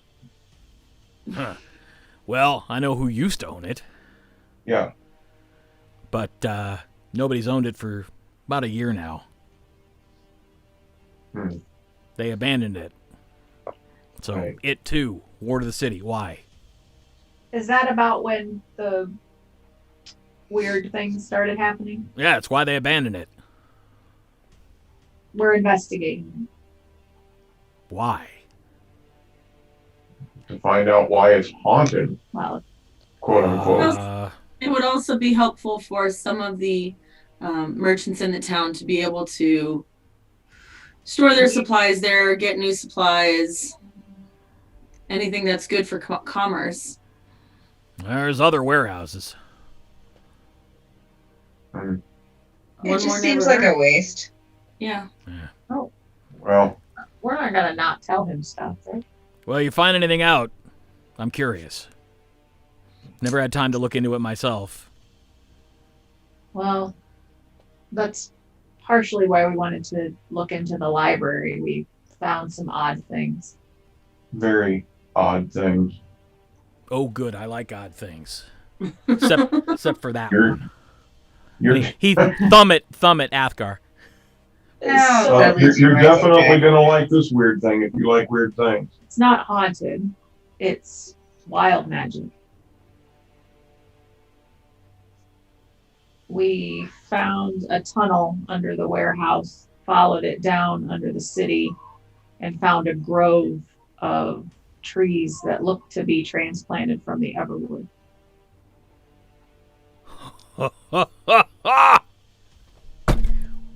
Now that's interesting. Oh no. What's interesting is the tunnel that leads up to that house we just pointed to. Really? So they're connected. Apparently. And someone's been staying there. There were dirty dishes and And I found a strand of red hair. Long red hair. That's right. Oh, I show him the hair. Yep, that's long and red, all right. Thanks for the verification. All right. there was a pool down there that was summoning shadow creatures. It's very, very strange. Oh yeah, Wait, the shadow creatures. and it was summoning them in the midst of this hub of wild magic. Yep. Yes. That shouldn't happen. Well, We know. now you know why it's a trip into the weird. But it was definitely the same type of when we tried to use magic as Yeah. any Everwood. And Yeah. Well, when we yeah. were fighting, it was the same effect as when we were in the Everwood. Which We is suspect that effect is what's causing the things in the warehouse to happen. change. That would do it. That would definitely Yeah. do it. We just don't know why someone would do it. If it was curiosity or nefarious. So, Yeah, That's I'm what going to we're guess trying- nefarious. well, yeah. It's true. So, Yes, but why? to disrupt the city, the Joggervanans, who knows? What do you know about the Joggervanans? Well, that's our real purpose here. We don't like them. We're trying Dealings to. with them Okay. all the way over at Aecathan. I mean, all the way over at Arimynn. Somebody in Airmouth send you? No, we've had dealings with them in Arimynn. We ran into bandits and stuff. Okay, not seeing the connection. Keep talking. So, we had, it's been a long story. We first went after a group of bandits south of Arimynn that were disrupting trade, and Yeah, that's what they heard do. they had been behind that. A woman and a man were behind it.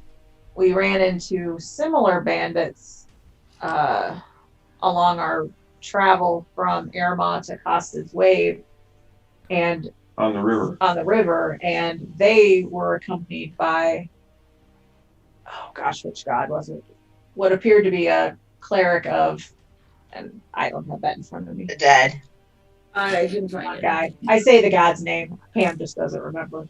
Right. Okay.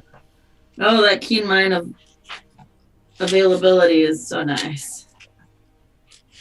So that was well into Aecathan. So they seem to be infiltrating. And so we came here to see what we can find out. Since this is our Arimynn or Aecathan. Rexthar. Oh, Our best. all right. Our best defense against them is you and your people. Yeah. Interesting. And since that is the case, we suspect they're probably concerting their efforts to undermine everything that's here, which is why We think the Overmain was Overmain targeted. was targeted, because that would set through disruptions in the Inner Enclave. And now this weird thing underneath the warehouse. City. You mentioned And, Overmain's name, and you see Aralakas without even looking go, shut it. And you look over, and Athgarr was going,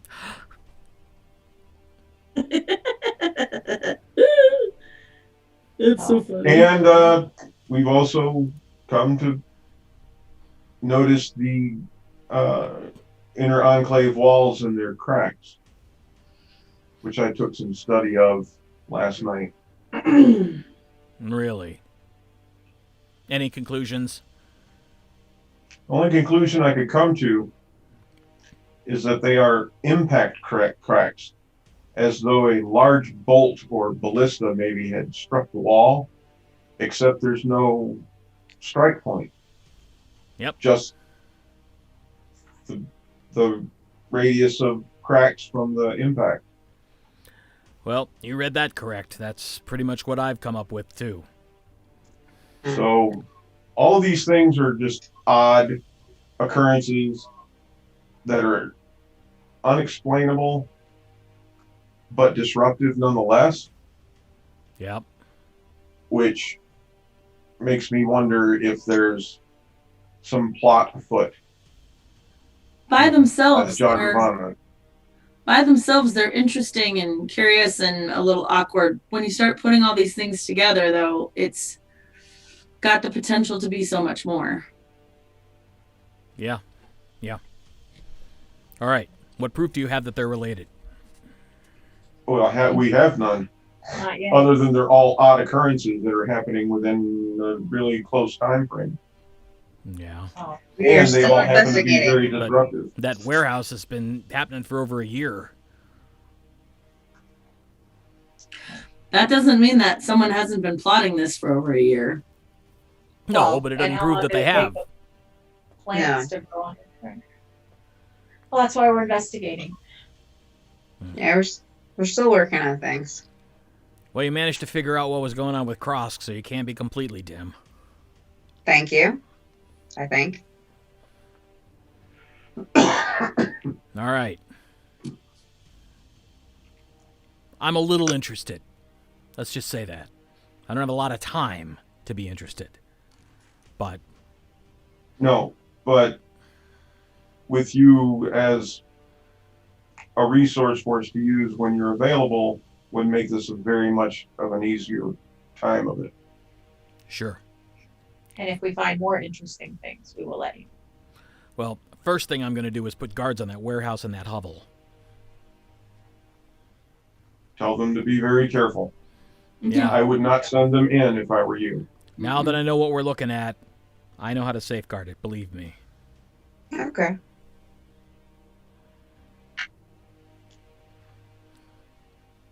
Now, He looks If up, he looks at Athgarr and says, "Hey, boy." He scribbles something really quick and hands it and says, "Go take that to the Arch Sentinel. You can come back when you're done." He just kind of, you see Athgarr all of a sudden just kind of like, hangdog, just kind of like, okay. He takes it and almost runs out the door. Aralakis looks at him and goes, "Still got it." He's quite frightened of you. Good. I spent a lot of time making sure he was. See, if they're scared of you, they listen to you.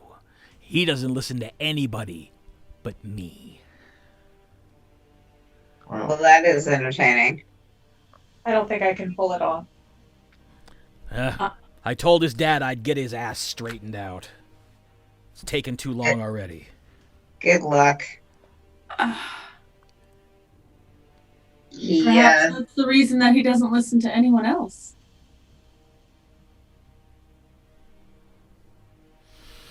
He thinks he knows how the world works.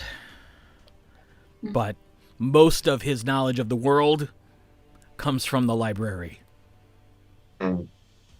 Never been out of the edge. Sometimes it serves us well. How Sure. old is he?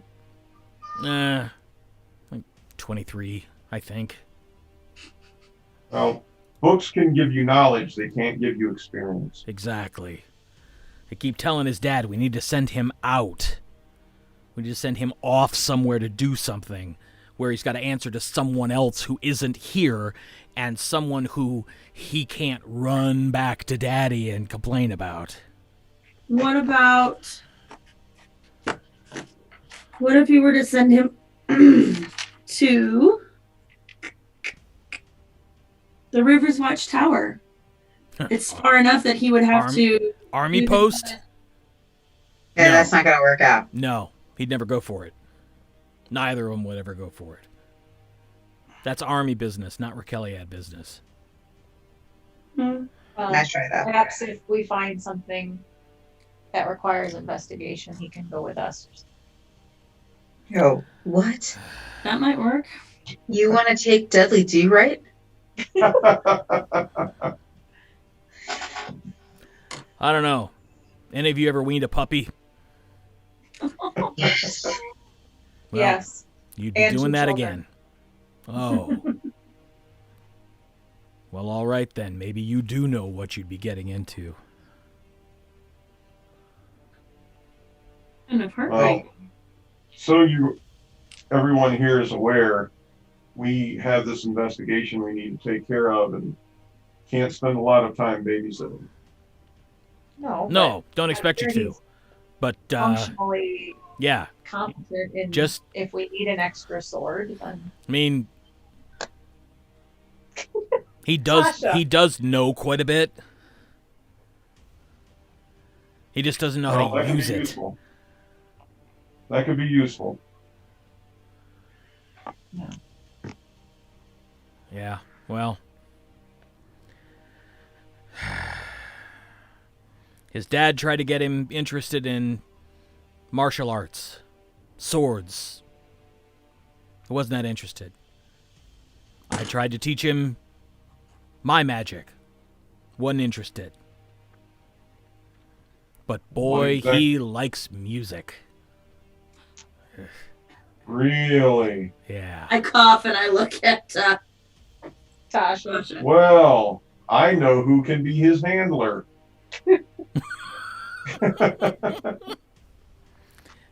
You hear this sort of dry coughing chuckle. He seems to. He was working with Over Sentinel Nightwing. Nightwing, was that her name? Oh, He tolerates him. managed But- to pull guard duty with her. Huh? But they were humming Interesting. together. She seems She to know. tolerates him. But perhaps she could mentor him if he's interested in music. She seems to have that. Aribell. She has What? been. We're not here to. Fix him. We got this investigation to do. He can fix himself. He's a grown man. Sorta. It looks like one. That's about it. Having a bar. It's a poor imitation. Having a bard can be handy also. We got one. No, I'm sorry. I'm telling Erlakis, having a bard on your within your military can sometimes be helpful. Well, we got a few.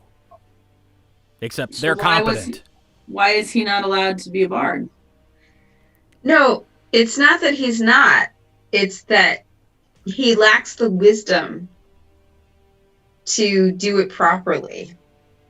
Well, He doesn't even know what discretion means.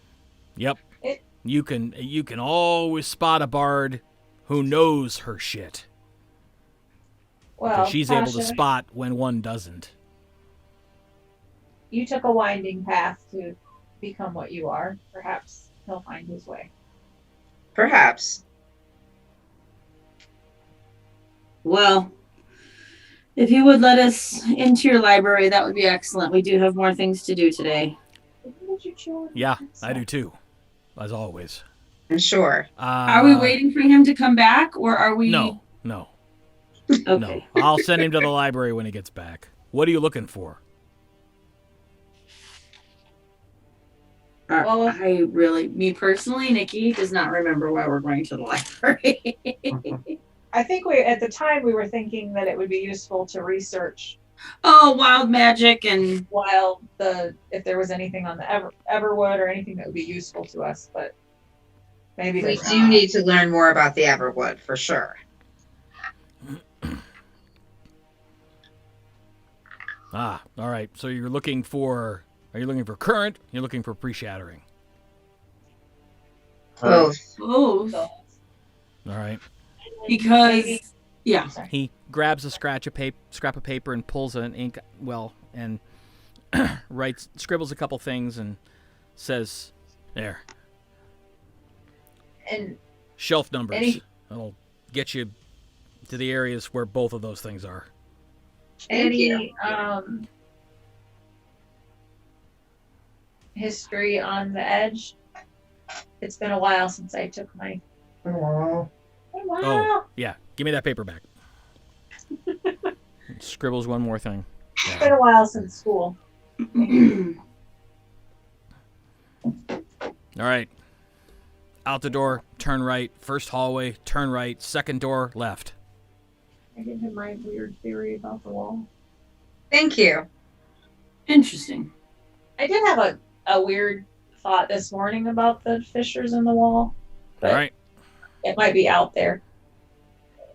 So when Thunder's Edge has had damage in the past from war, Yeah. was any of it repaired magically? Yeah, almost all of it was.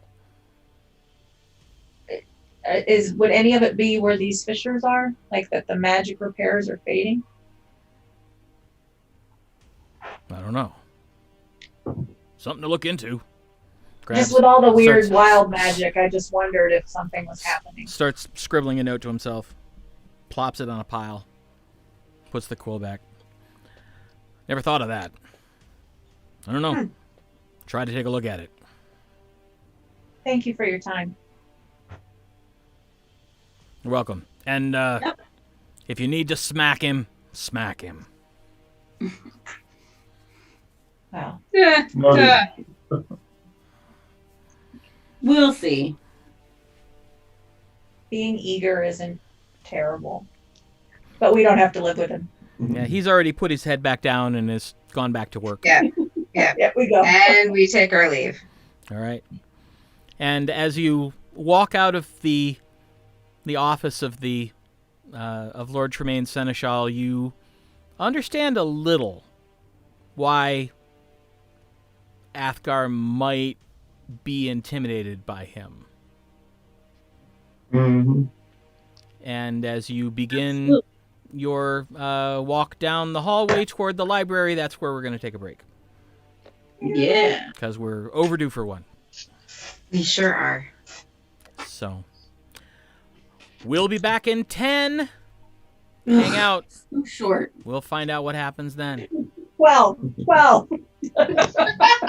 See you back in 10. 10.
And welcome back.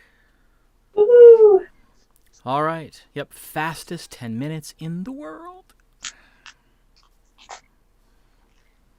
Zorith got her donuts. She's muted, but she's eating donuts. Yeah. No words were necessary. Yeah. Look who's got donuts. Because they were only sassy. They were like, look who's got donuts. Actually, All right. As you walk down the hallway, you follow his directions, and you open a door into a rather large, tall room. The room is probably 80 by 50, and it's 2 stories. And the walls are lined in shelves. There are 2 spiral staircases on either end running up to a walkway around the second level. There are ladders propped against the bookcases on both levels, and there are step ladders that you can see here and there around the shelves that line the floor of the chamber as well. But you do notice that carved into each end of the shelves on the floor is a number. So pull out the piece of paper. Yep. What do you want to look for first? And do you all want to look for the same thing, or do you want to split duties up for this? There's 3, right? Yep. So tear the thing across and give a number about. All right. So who's going to look for what? I can look for what the forest was like before the shattering. Okay. And then maybe Zorith, if you want to look at the current forest stuff, just because you have the most knowledge of arcane and wild Right. magic. got it. And Arimynn and I can do some history reading.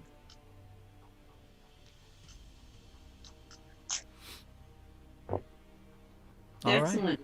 So I head off to the numbers that current forest. All right. How long do you want to spend researching? 3 hours. Okay.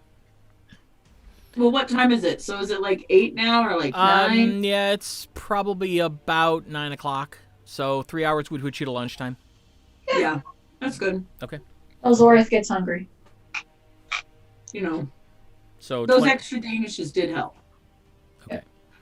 All right. So, Zorith, if you would, make an investigation check.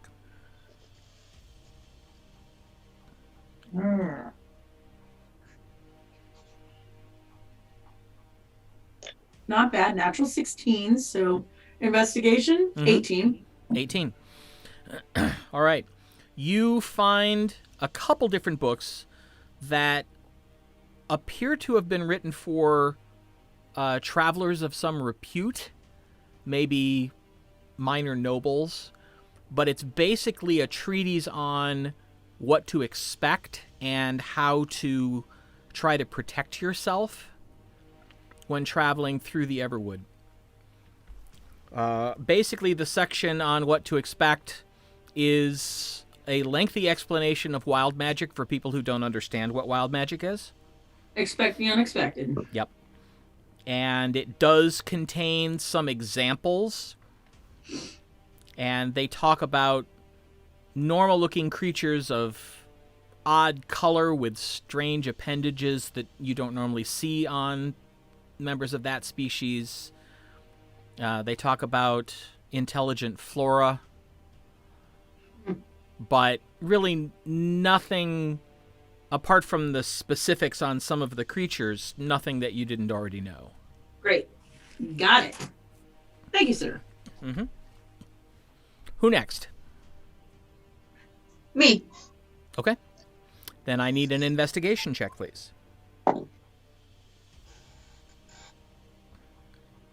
Investigation. 22. That's going to help me. 22. You find a tremendous amount of lore, but little that claims to be fact. One thing you know simply from your time spent learning about the world as you were training is that there are no real records left from before the Shattering. There's no written material. So what you have are a collection of stories that were told by people who survived it. Okay. And so narratives. yes.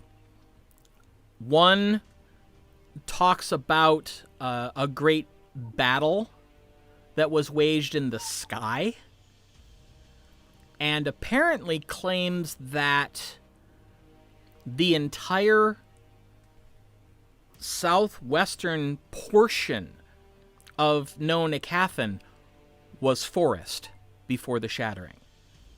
There was no desert. That makes sense. And there was a battle in the sky between two beings of great power.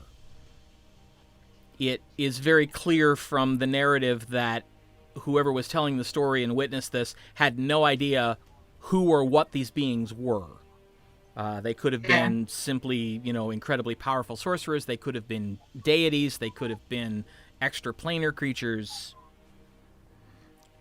But apparently, in the story, something they did Caused a shattering. caused the forest to die. Except in one specific area, where it seemed that something protected that section of the forest from the devastation caused by this battle. Okay. Clearly, something or someone was able to guard that section of the forest from being destroyed. Mm-hmm.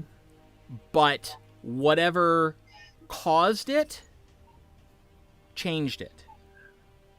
Because they talked about the fact that, it was a beautiful forest, an ancient forest, but just a normal forest. Afterwards, it was perpetual autumn.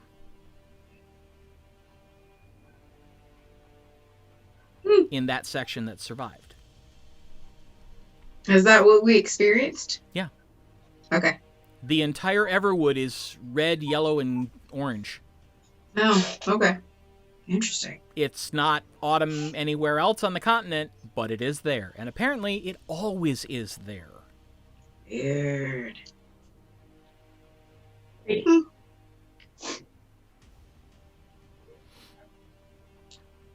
That's the most coherent story you can find. Okay.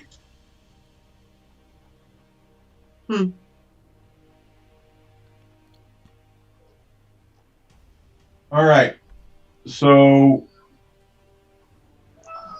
Good Aribell and I are doing a study of the history. of Thunder's Edge. Okay, Thunder's Edge. With help from And she's going to be helping me, so I'm going to take advantage if that's okay. Yep. That would be a natural 20 with 24 total. All right, natural 20. You find a tome that the entirety of the tome is about what they call the Battle of the Sands, which took place about 20 years after the founding of Thunder's Edge post-Shattering. And it details how the Jogravanans massed an army of sorcerers and evil clerics and abyssal paladins and undead and summoned demons and devils and attempted to lay waste to Thunder's Edge. Mm. And it was a pitched battle that lasted for over 7 months. Ooh, that's one hell of a siege. In the Literally. end, Thunder's Edge held by the skin of its teeth and was able to drive the Jogravanan forces back into the desert. Ooh. Since then, there have been no other attempted major incursions. Instead, the Jogravanans have adopted guerrilla tactics. And they send individuals or small groups. And they have been doing this now for going on 3/4 of a century. Mm. Okay.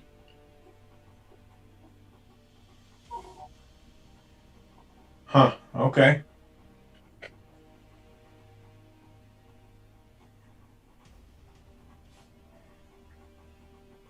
So in that aspect, there could be some people deep in, not underground, but like cover.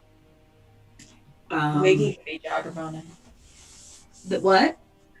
Maybe Wiggy's a Jogravanan. Yeah, I don't know that. But maybe undercover, deep undercover, that they've been in there a long time and Well, trying to undermine all the things. Right. I don't want to start picking out suspects until we have a really good idea. And we have more information. Smart. Yep. All right. You do find at the very end of this tome a footnote that appears to have been written by someone. Educated guess would be one of the seneschals prior to Aurelakis, making a notation that based on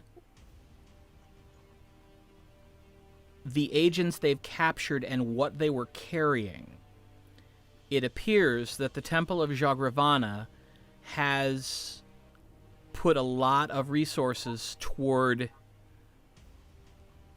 almost a factory-style enchanting operation. Hmm. There are a tremendous number of magical items being used by these agents. It seems that they are favoring mechanical magic over other types, or at least setting themselves up so they don't have to rely on non-mechanical magic.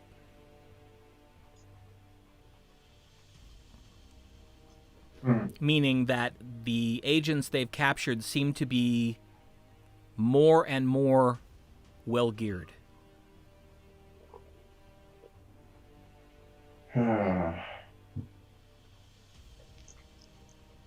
Like your weapon. The longer we wait, the worse it gets. Interesting. And that's what you're able to suss out in 3 hours. Okay. About an hour into your research, the door opens and Athgarr comes back in.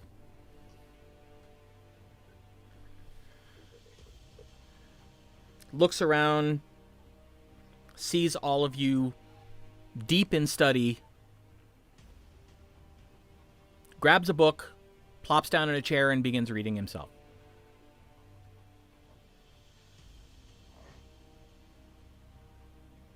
Smart. All right. We're going to be here for a couple more hours. Right? Well, you've gotten the impression from what people have said that he probably spends a lot of time in here. Mm-hmm.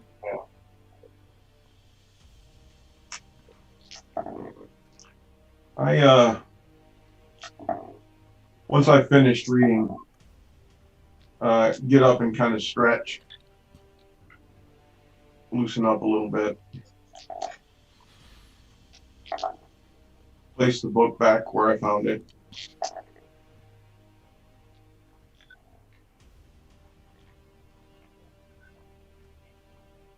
That was insightful. Yeah. I'm sure we all compare notes. Yeah. Mhm. So, what's his name again? Athgarr? Athgarr. Can you show us where a good place to get lunch is? Oh, absolutely. The Blue Parrot. We've heard about that. You've been there. You've just not eaten there. That's where we met That's with, where Skend took Oh. you to meet the Arch Sentinel. Right, now that That's makes right. sense. Last time we were there, we didn't get a chance to eat. What True. what else is there to do in the We had a meeting. Ah. Yes, they do like to use those rooms on the second floor.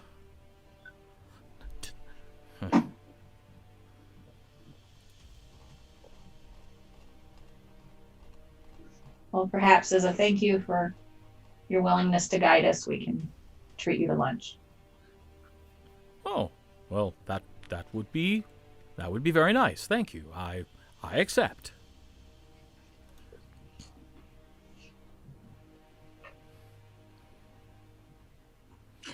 Yes, one of the people who absolutely adores holding meetings in the Spider is Navi. She just thinks it's so elegant. Navi? Make a history check, all of you.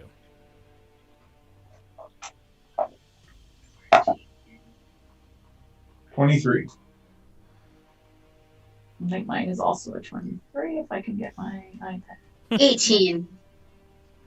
23. Sorry? Can't get better than those, I don't think. Yeah, what did you get? Oh, I didn't roll because I don't think I can get better than that. Well, it doesn't matter. It's just seeing who remembers and who doesn't. That's all. What was it? History? History. 13. 13. All right.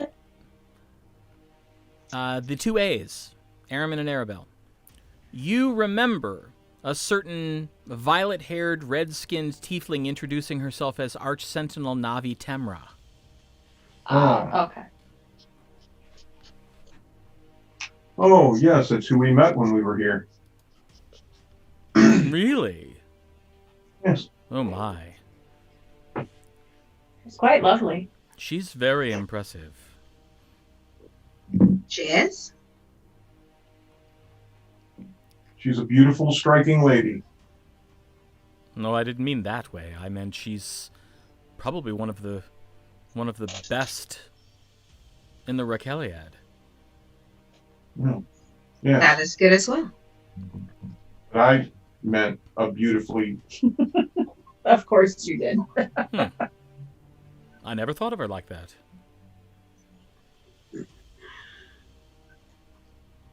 You really need to expand your horizon, Athgarr.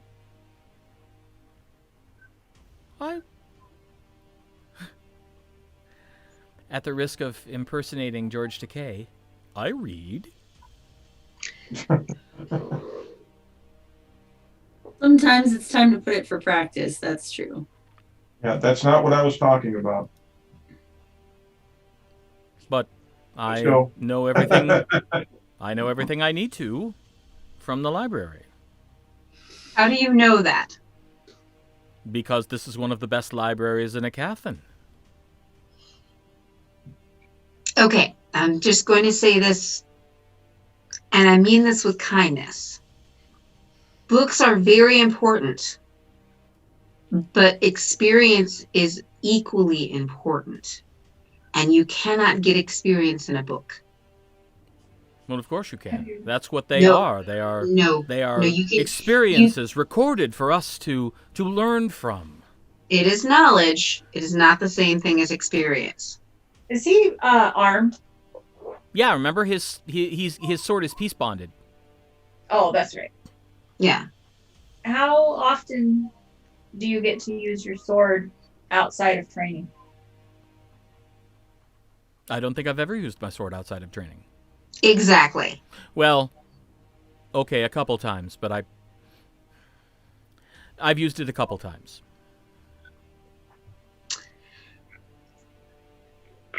All four of us have been very far away from our homes. In fact, we are very far away from our homes now. And we have been through the Everwood. We have been through several missions. You cannot figure out everything that you need to know from a book when you go outside of these walls. No, that- And it is dangerous to think that just because you have read many of the books in this library that you know enough. I went to Make a persuasion check. oh, okay.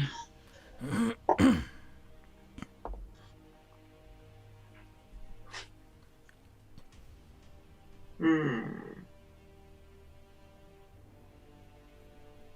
23. You see Athgarr kind of like sink into deep thought for a minute.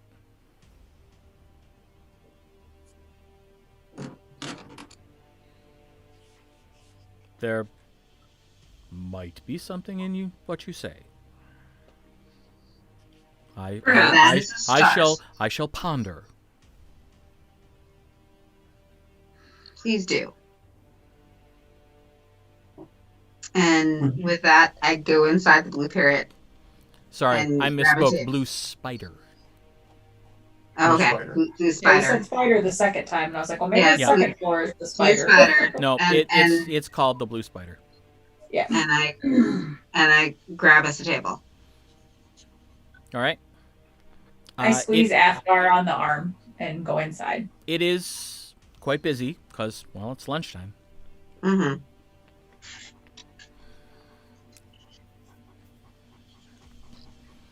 And Have a seat, if there is one.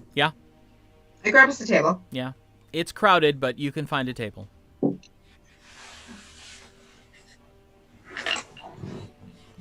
And you sit for a few minutes, Mm-hmm. and then you hear a voice say,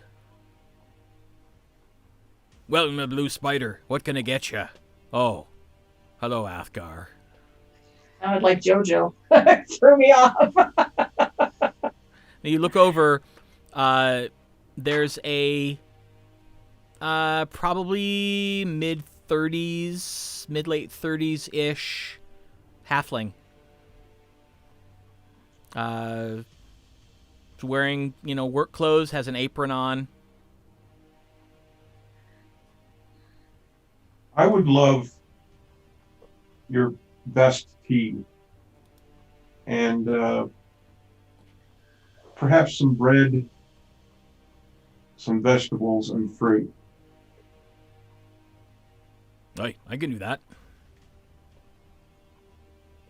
And- Tea and whatever your special is today. Good choice.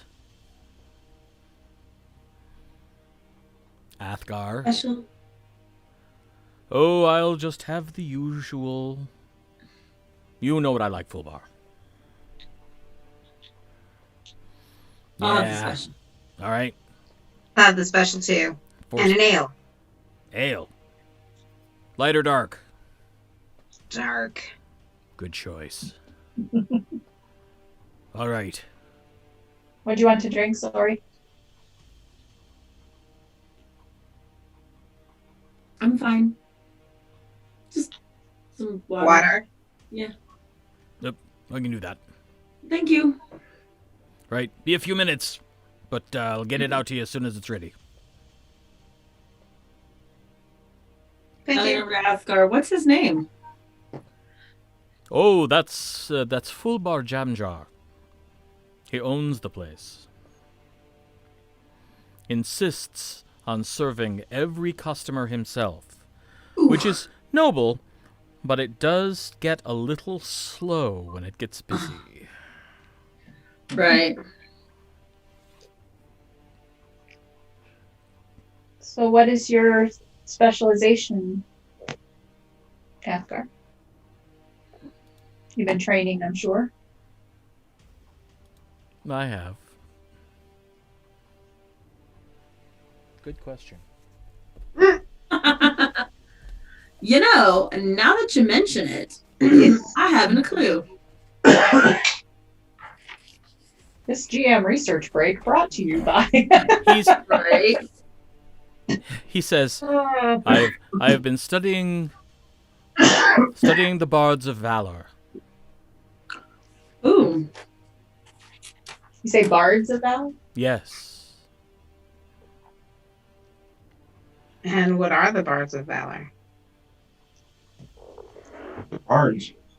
They're the bards who follow the school of valor. I thought you were a bard. I am. Have I heard of that from being at the Sanctum? Make a history check.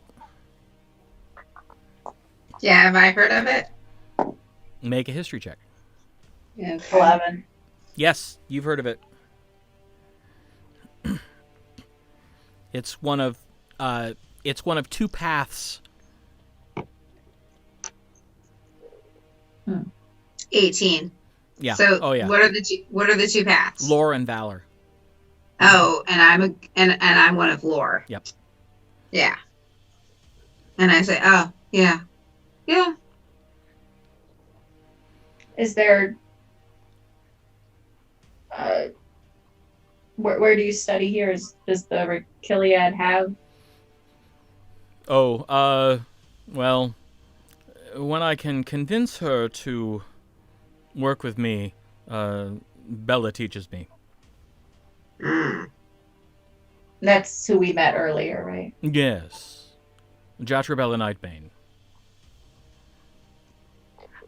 Have you thought about going away to study? Why would I do that? Well,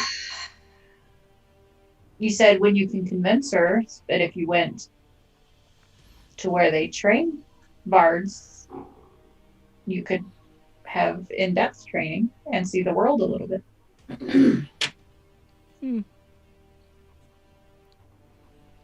I suppose. I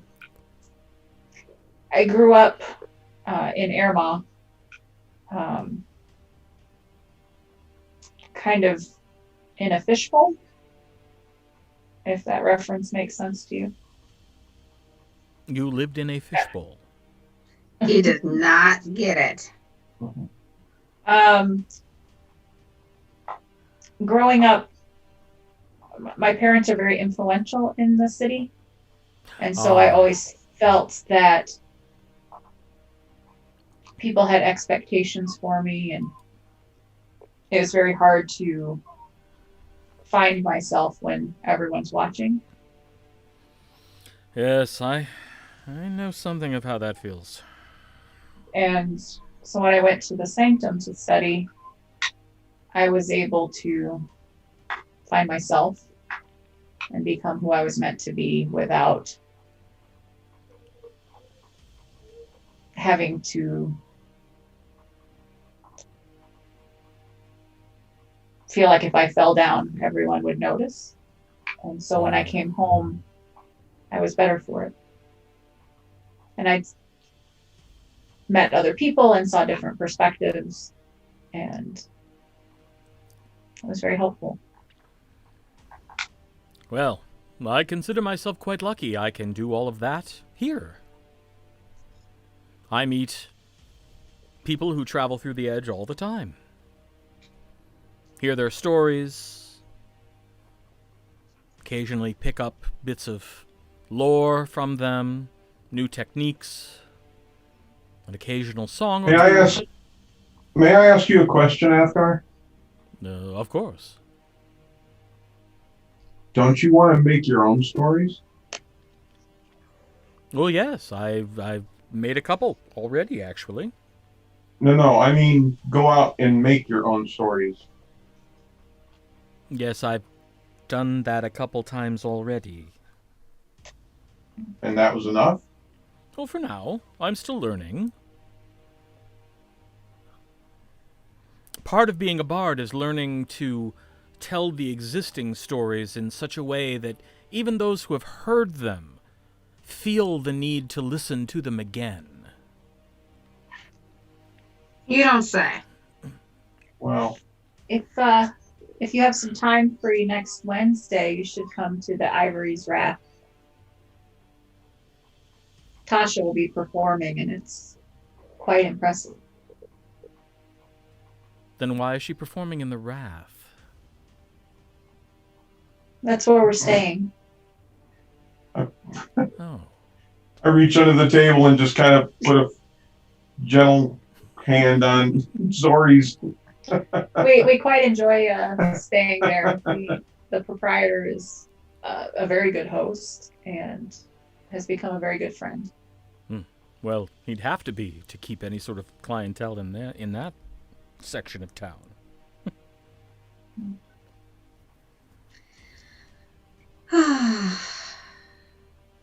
I just keep my mouth shut.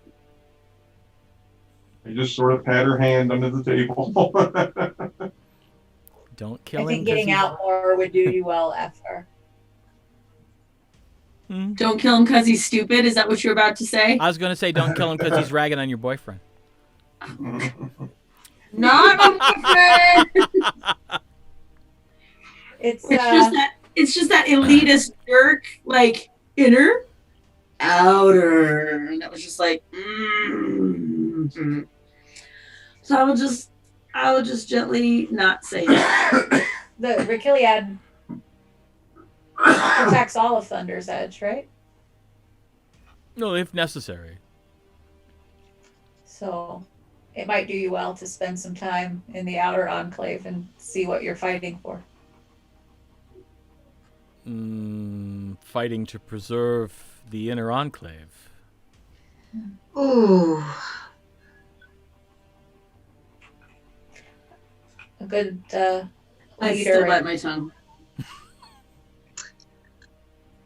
Do you not recognize that the outer enclave is of importance to the inner enclave? Oh, yes. As a matter of fact, the bouncer who works here lives in the Outer Enclave. We've met him, yes. Yes, so have I. You're not above Has it him. occurred to you that the outer enclave is actually protecting the inner enclave? Well, of course they are.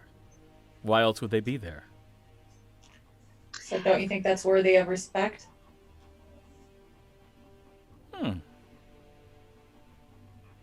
You know, I'd never And thought of it like gratitude? that. You don't say. Gratitude. You've never had to. Why gratitude? They're paid for what they do.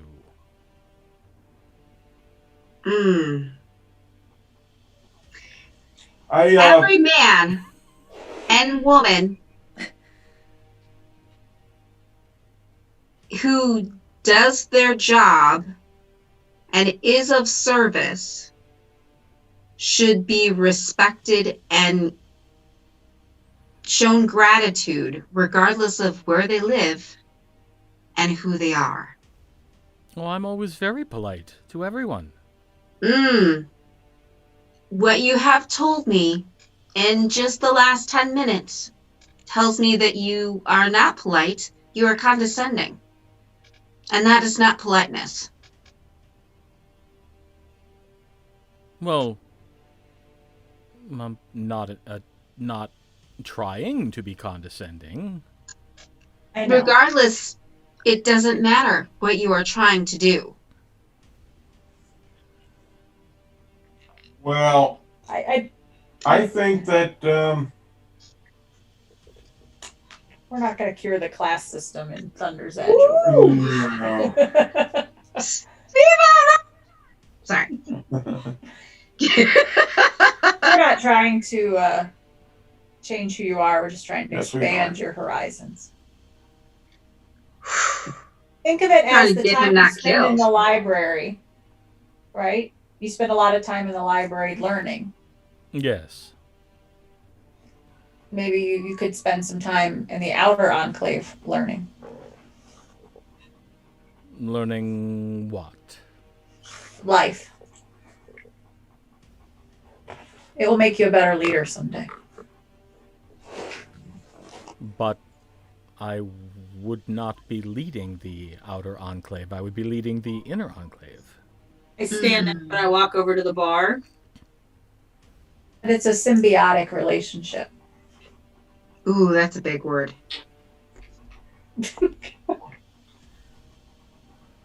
A what? Sim. It means they work together. The Inner Enclave and the Outer Enclave are both necessary for Thunder's Edge to function properly. I get up and walk over next to Zori. Both must prosper for Thunder's Edge to prosper and be safe. Yes. So one won't be successful without the other, so learning about the other will make you better at what you do. And there'll be great stories to tell. The Outer Enclave is very colorful. Make a persuasion check. Smart girl, smart. I like it. Can I use guidance? If you want to spellcast in front of him and everybody else. Yeah, right, fine. 14. Rolled a 6. I have a +8 in persuasion, but I rolled crappy. It's the Outer Not quite. Enclave. How interesting could the stories be? It's merchants and army people. Well, we're investigating a murder. We found... He was in the room. We found a grove. We found all sorts of interesting things. Yeah. When you find out the culprit and the causes, that will be a wonderful story to learn and retell. Wouldn't you like to tell your own story?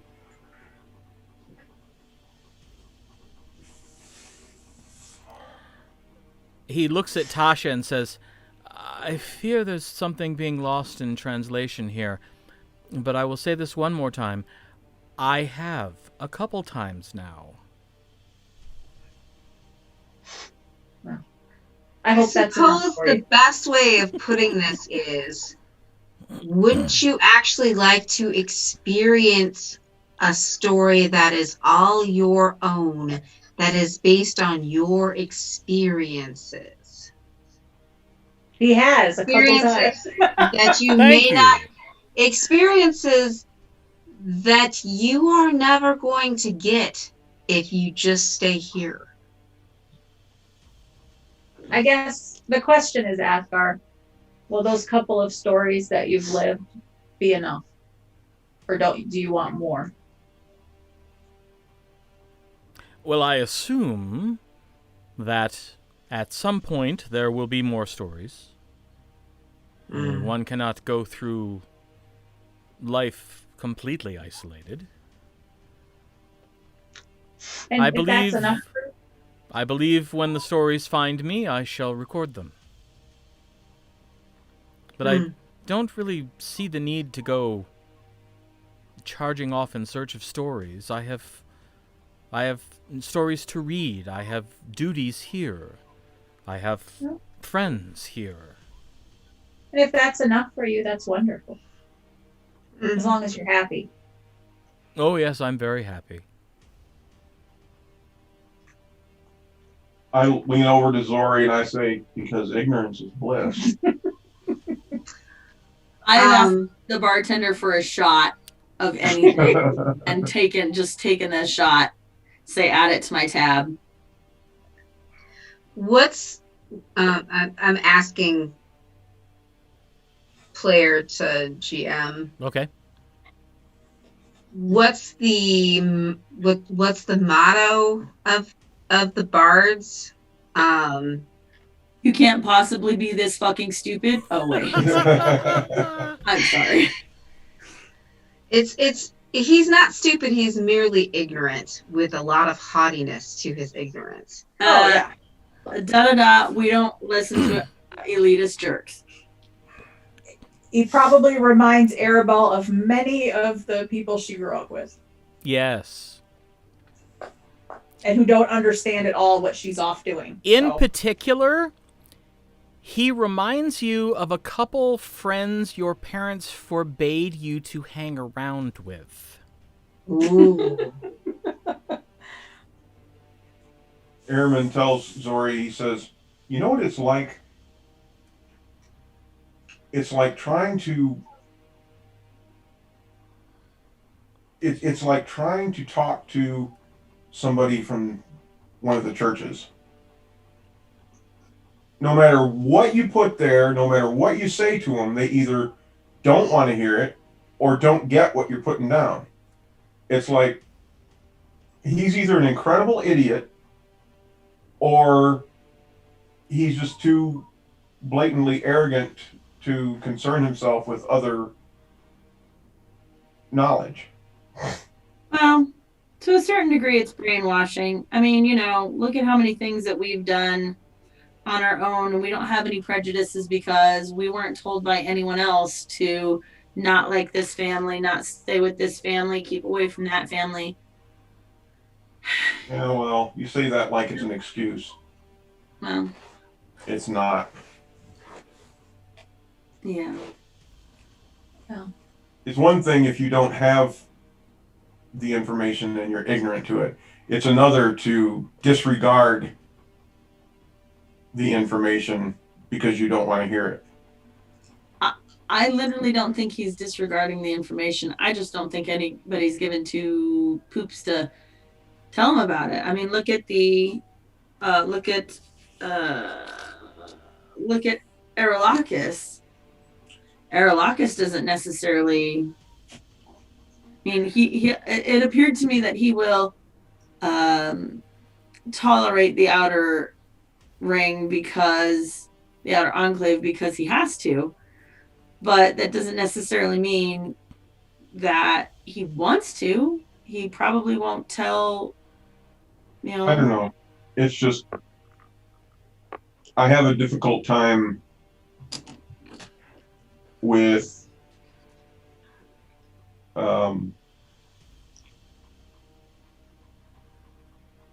I'm okay with ignorance. I have a difficult time with people who choose to be ignorant. Or else. so they're at the bar, right? Yep. Yeah. Got it. Like I say, it's like talking to somebody from a church. Right. I got it.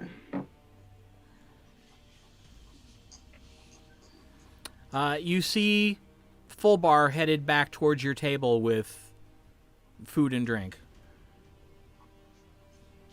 Come on, I'll give you some of my food. Punch him in the shoulder. I don't always need your food. But thanks, I'm hungry today. Good. Doesn't matter if you need it or not. It makes me feel better. Thanks, just makes me feel fat. And full. Kind of balances. Come back over to the You go table. sit- What? Go back over to the table. Yeah. All right. You sit down and you see Full Bar's already tucking into some sort of sandwich. Who? The Rathgar. What's this kid's name? Athgarr. Athgarr. Athgarr. Athgar's eating. Correct. Yep. Mm-hmm. And he's eating the same thing that everybody but Arimynn got. Which is? Special. Yep. Which is? It's a sandwich that appears to be chicken and some sort of light, crunchy sliced vegetable.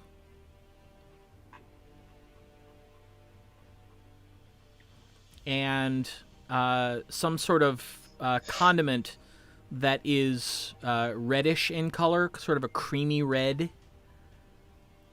Has a little bit of heat to it, but not a lot. Also has a little bit of a tomatoey taste to it. And, of course, fresh bread. And there is what appears to be fresh churned butter. Yum. And the dark ale is very good.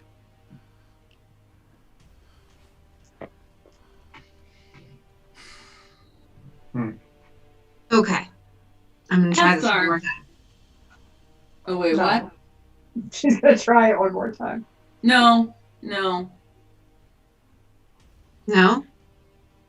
Wait, what? I'm sorry, what did you say, Tasha? I'm going to try it one more time. Oh, you're going to try one more time. Got it. I have been a bard much longer than you. So, indulge me. But every bardic teacher that I've ever had has always told me that the most important thing for a bard to do is to travel so that they may experience things that would not necessarily come to them and find people in their natural habitat so that they may learn stories from people who give them freely in a place where they are comfortable.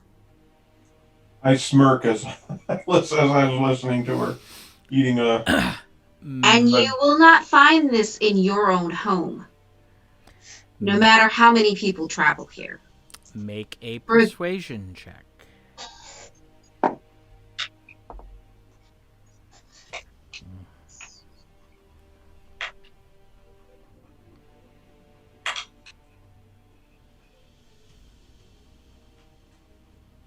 $24.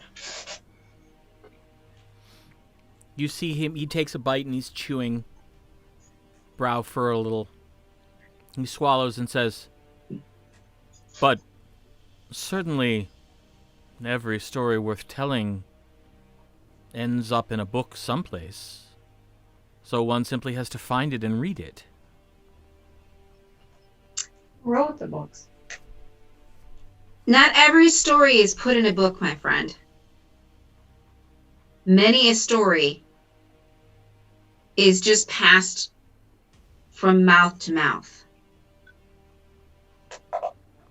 And until you find someone who will tell you that story, you will never hear it or know of it.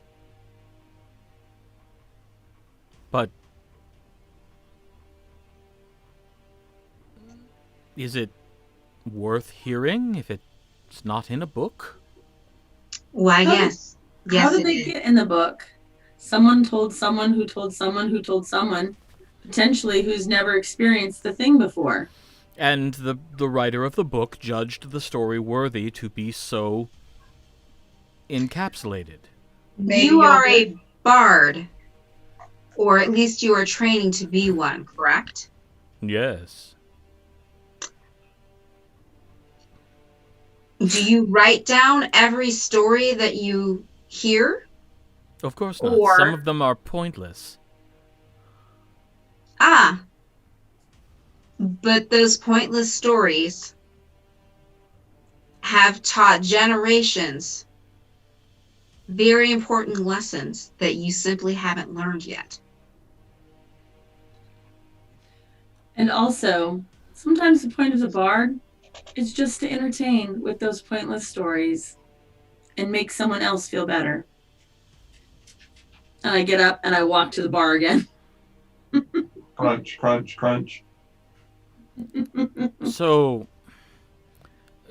trying to follow your line of thought, how does one such as I take a story about the best way to mop a floor and turn that into something that anyone else would find the least bit interesting? Well, simply by adding a beat to it and making it a comical song. But the story is not comical, it's boring. It's boring to you, but if you make it a comical song, it will not be. If you add a good beat to it so that people may dance around as if they're mopping a floor, then it's fun. What a horrible image. Or something fun that perhaps a child needs to learn how to mop a floor properly. Don't they have parents to teach them that? With a song that they will always remember. Sorry, at the bar, like slamming that. No, I'm good. I'll stop at 3. So 1 that I had, and then 2 more. I really don't want to get in trouble with the kid who's the son of the. So I'm just. Yeah, I'm the good thing with is, 3. again, Arimyn's the only one who knows that. No, the only thing we know is that Arelakis mentioned something about his father, and so it made it sound like he was at least a muckety muck of some kind. Yes. Right. Yeah, we don't Okay. know it. No one could be this haughty and not have A fancy parent. a fancy parent. Yeah. So I'm This just. is the kind of kid that I stole shit from and beat up when I was a kid. When she was a kid, not like yesterday or anything. 3 days. 3 days ago. This is the kind of kid who used to beat me up and ask for my milk money. Yeah. No. I would have protected you. I like Hey, you. thanks, baby. But someday, I have just 3, and I took my plate with me, so now I'm just eating at the bar, not even paying attention to them. I hope someday someone gets to read about your stories in a book, because that you've had enough adventure that they were recorded in a book, and your someone stories found the will story live worthy. on long beyond you. Crunch, crunch, crunch. Yes, there is that. I've written 2 stories, and Bella says they're not good enough. Did she tell you why? No, she said they were boring. But You'll get better. I told them exactly as they happened. You might need to embellish them and add a little flair. Then we are distorting historical record. But Ooh. your There's inner, more than one kind of story. right? It's a mix of history and entertainment. And sometimes you have to exaggerate to make it exciting.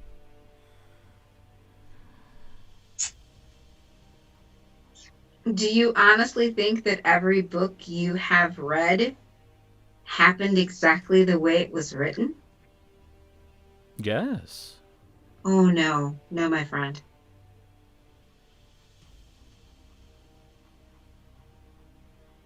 That is just not how it works. They would just be called history then. Yes, And not a that's story. primarily what I read. But are there not many other books in the library? Well, yes, but they're not useful. How do you know? No, I tried reading some. So why do you want to be a bard then and not a historian? Indeed. The 2 go hand in hand. Says who? Says the books that I've read about the history of Ah! barding. Aha. Okay. But have you taken classes from a bardic teacher? Yes, several. And are they happy with your progress? None of them remained in the edge for very long. Ah. What do you think that was? Because they're itinerant? Oh. That Wow. already knows. Because they're adventuring. Maybe Did just they a fourth did they shot. not explain to you that travel is one of the most important parts of being a bard? Yes, and I'm allowed anywhere in the city I wish to go. That's not traveling, my friend. Traveling is going beyond what you know. Though I'm afraid I'm not allowed. Ah, Oh. I'm sorry. I thought you were a man. Yes. I think we're getting a little off. But don't need it in- my father is a much larger man. Mm. I should let you guys know his father is Overmain. No, not Overmain. Lord Tremaine. Lord Tremaine. Sorry. Yeah, sorry. Oh, you don't say. Well, that explains a lot. Does he want you to pursue your bardic studies? No. Ah. What does he want you to pursue? Oh, he wants me to pick up very large weapons and cry out the name of our totem as I bisect evildoers. But Like he that's not does. really your style, huh? No. Yeah, you're definitely not giving off the barbarian vibe. Yes, well, Well, I see you in kind of a pickle because you want to become a bard, but your father won't let you. yes. So I do the best I can. I read every book that I can find of the histories. I have tried to read some of the others. Oh, lords, the melodramas are so painful. The prose is so strained.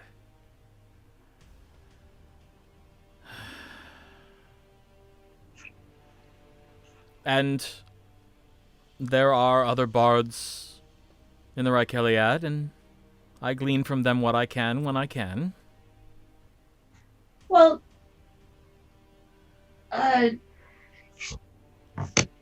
what was her name? Nightbane, that we met earlier. Bella, yes. Bella, she's a bard and she's an over sentinel, so he can't think too poorly of bards. He has nothing against the legacy of the bard in Aecathan. He simply refuses to understand that his son has chosen a different path. Mm-hmm. That I can see.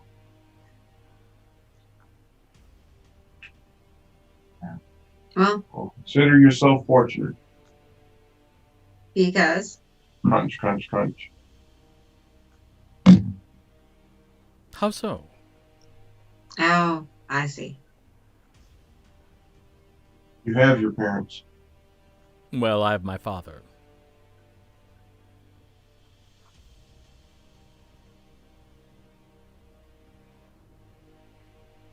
Parents want what they think is best for their children. At some point, he'll realize, hopefully, that Yeah, sometimes. In this case, parents want what they see as the best path for their city. That I agree with.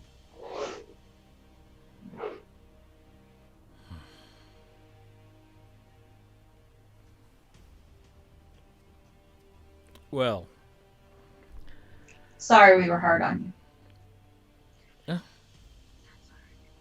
I'm just grateful I had an opportunity to explain. That's all.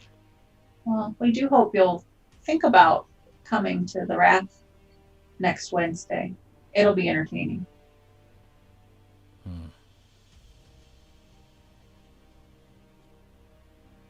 Make a persuasion check.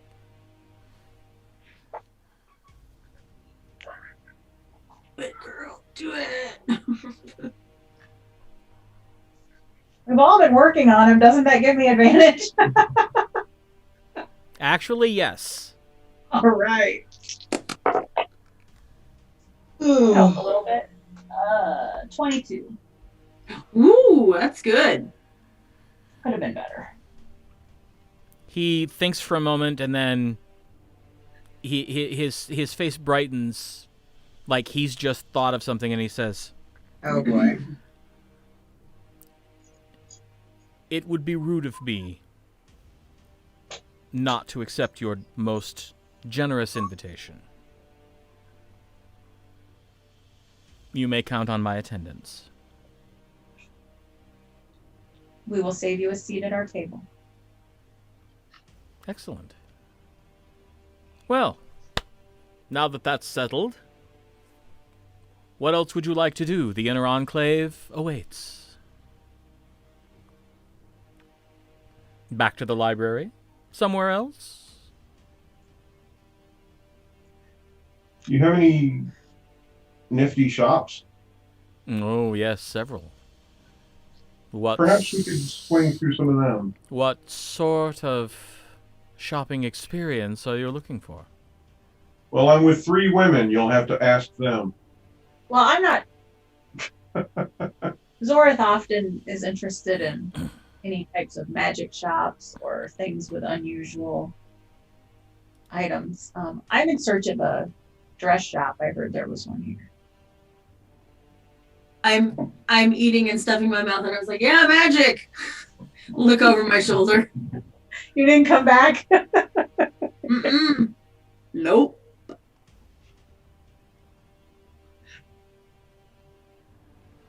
I'll finish my plate up and put 2 gold on the counter, and then just go back over to the.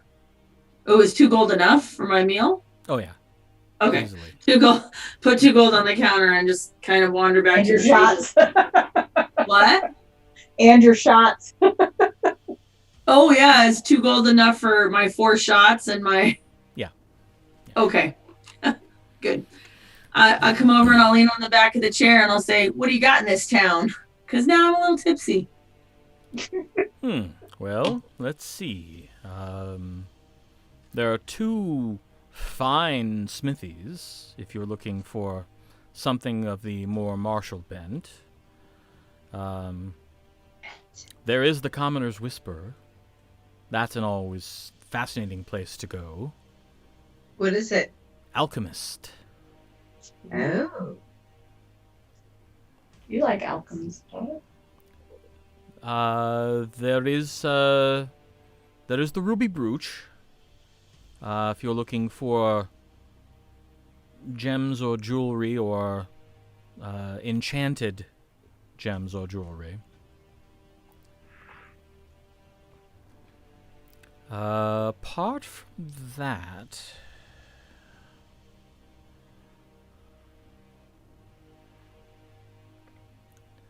How about the least desirable shop in this enclave?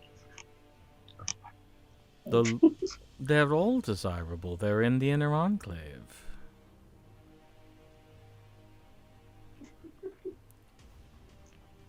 Okay. I walk out the front door. Is there a dressmaker? There is a I suppose you could say a mercantile that does also offer clothing and custom-made clothing. Okay. And that would be the Survivors Exchange.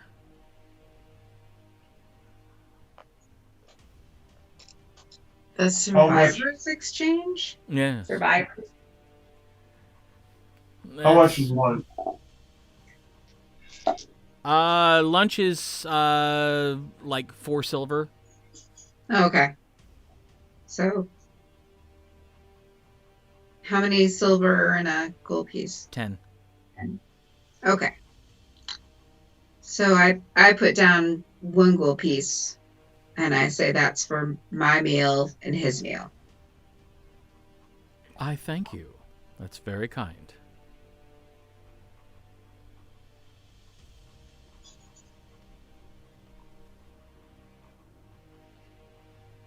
I drop a gold piece on the table and get up, walk out.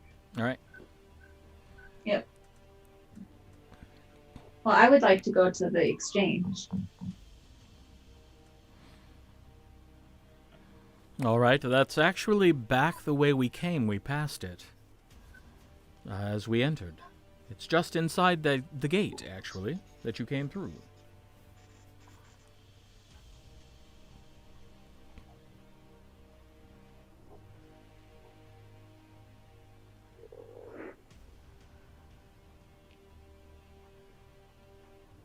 I'm out front. My brother comes out. I look over him. I'm frothing at the mouth. I'm totally kidding.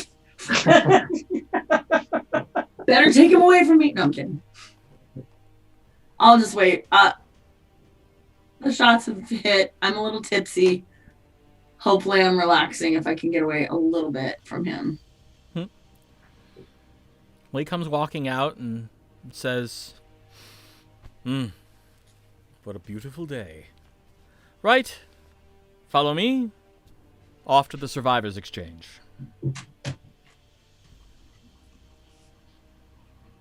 And he leads you back the way you came. He takes you all the way back down to the south.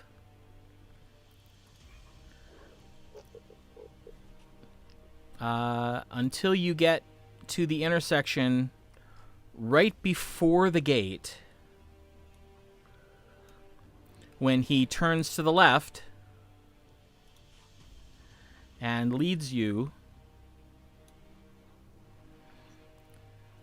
to a single-story timber-framed building, red-shingled roof, several planters around the outside of it, filled with colorful flowers, and several pane glass windows, each showing a variety of items for sale. Some fanciful, some utilitarian. And in one window in particular, there are what seem to be wood and metal frames approximating a male and female humanoid body. And there are several of them, each dressed in a different piece of attire. Okay.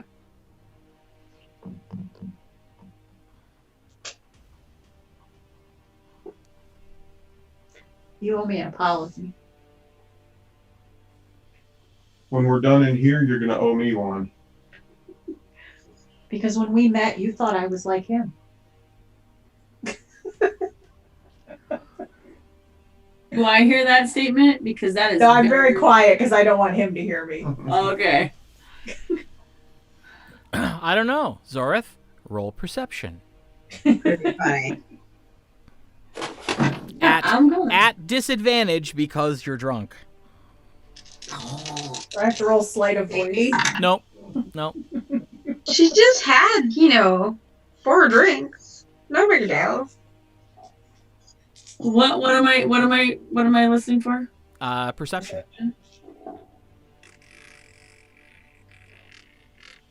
11. Nope. Yeah. You see them talking, but you can't really pick out what they're saying. Okay. Are we in the dress shop already? No, you're at the door. Oh, we're at the door. Okay. It's full like mercantile, so they got all sorts of stuff. Yes. Yeah, but you got to agree, that was kind of a fair assessment when I first met you, right? I have never been like him. I never said you was, but being of where you were from. No, it's not fair. Plus, you're of the clergy, which makes it 10 times worse for me. Oh boy. And yet you travel with two of us. Yes, I know. Maybe I don't really Getting soft in count. my old age. you're a paladin of dress fee. You count. I'm mellow about it though. I don't really like, bring that out much. Yeah, she doesn't do a lot of proselytizing. No. So I wander over to the clothing, All right. and I am looking for an outfit to buy to surprise Zorith with. Because when we were getting changed and stuff, she had mentioned she didn't have anything kind of fancy. You said that there And were... she's got a date on rest day, so... So I'm looking for something that would suit Zori, maybe some teal in it, but I'm not telling her that's what I'm doing, but that's what I'm looking for. Oh, did you say there were also jewelry in here? No, that's a different store. Oh. Yeah, that's the ruby brooch. Yep. All right. I look for a place to fall asleep because this is really boring. You can go to the jewelry store or the alchemist or...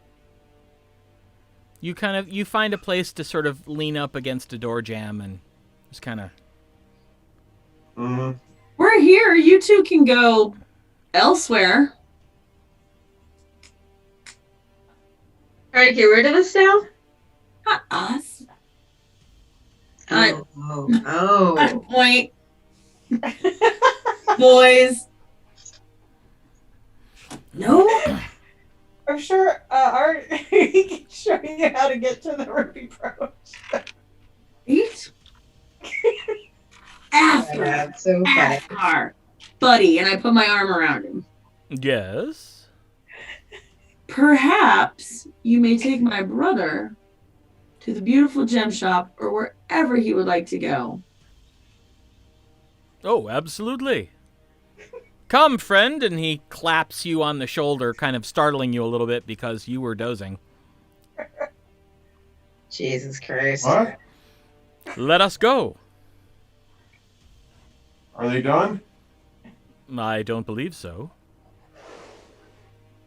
But I Oh, was told you okay. wish to see the jewelers. I wish to see anything but this place. Very well.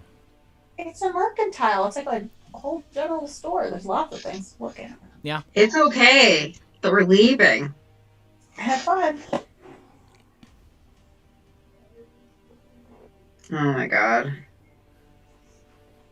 Too funny. When they walk out, I'm like, oh my god, I thought he would never leave. This is kind of pretty, don't you think? And she holds up something. What is it? What are you holding up? It's a dress. How floofy of a dress. Not floofy. Inside check. Right.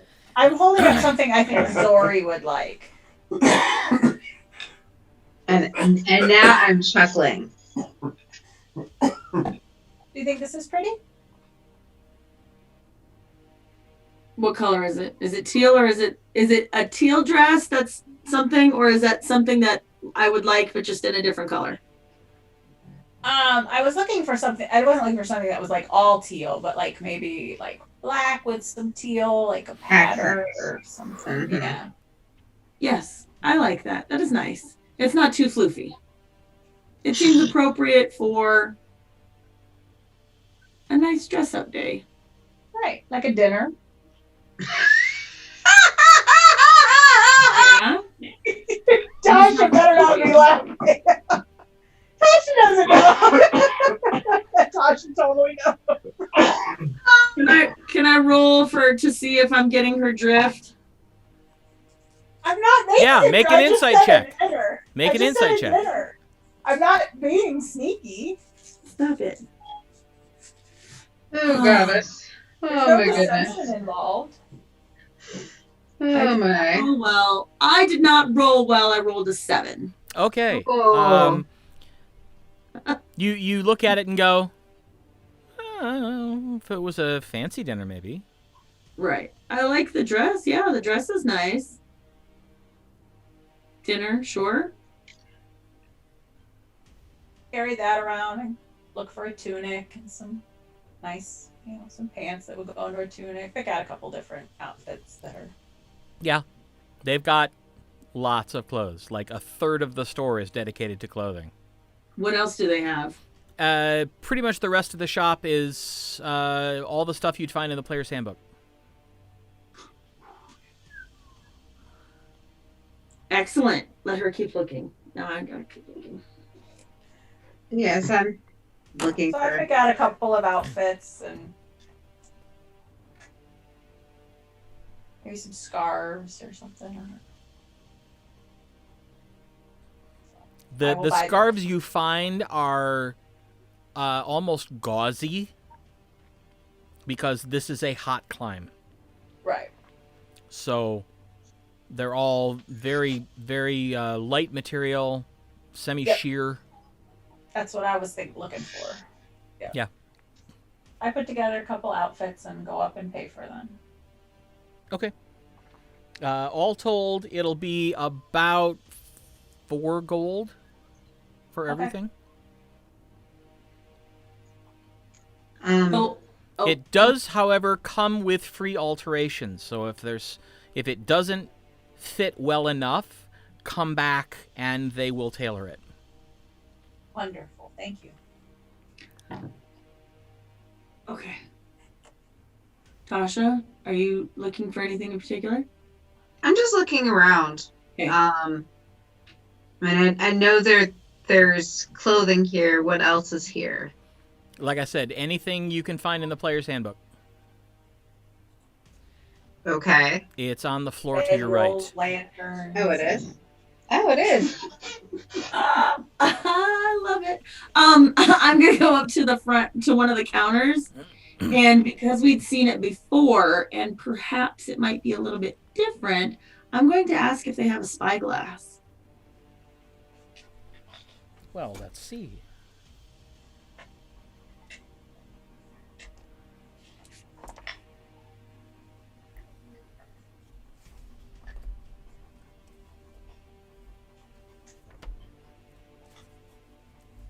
They do.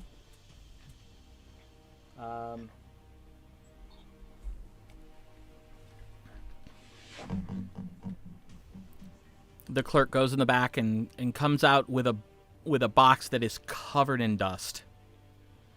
And kind of blows it off and wipes it off and says, "Yeah, we haven't had much call for one of these. We've had this one sitting on the shelf for probably, I don't know, 4 or 5 years." Interesting. Just not And a the lot cost? of. Well, I know what it was originally going to be, but hold on a moment. Let me go check. Totally haggle on that sword.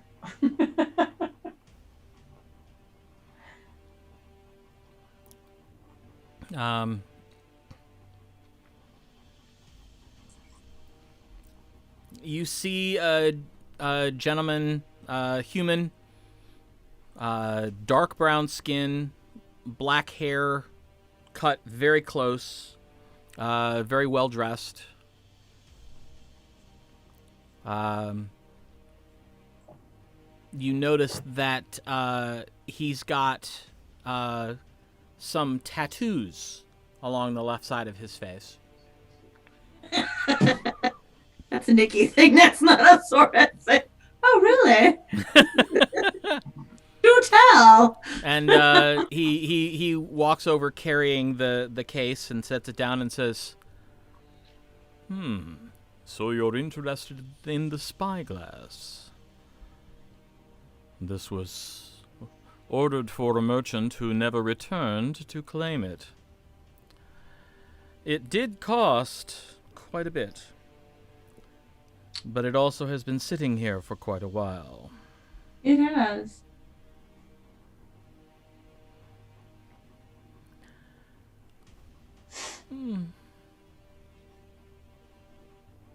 At this point, I'm just happy to see it go. I would be willing to let it go for half price. Ooh. So 500 gold.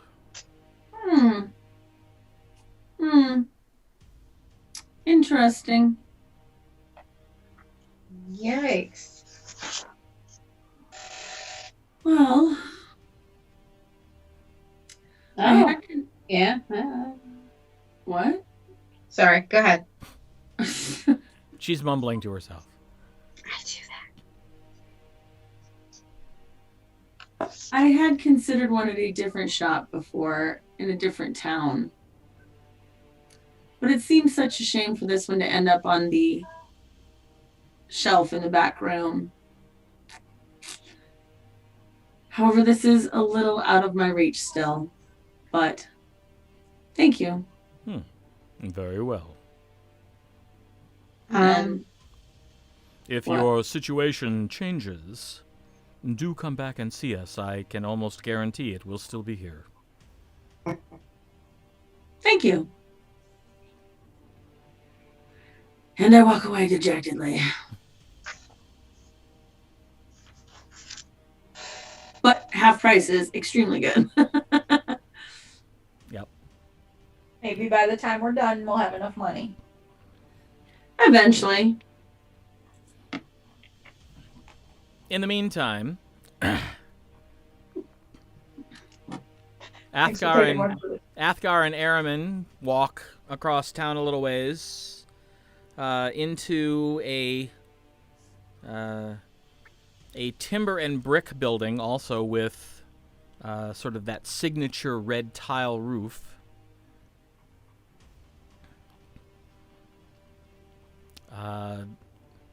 Very well kept up shop. Very narrow windows. Clearly designed for security. Sure. And you enter the store, and the room is essentially empty, except for a long, gold-lined metal counter stretching across the center of the room. And behind the room, you see a human male, probably late 50s, early 60s, leaning down, examining something, and he has some sort of extended monocle in his eye.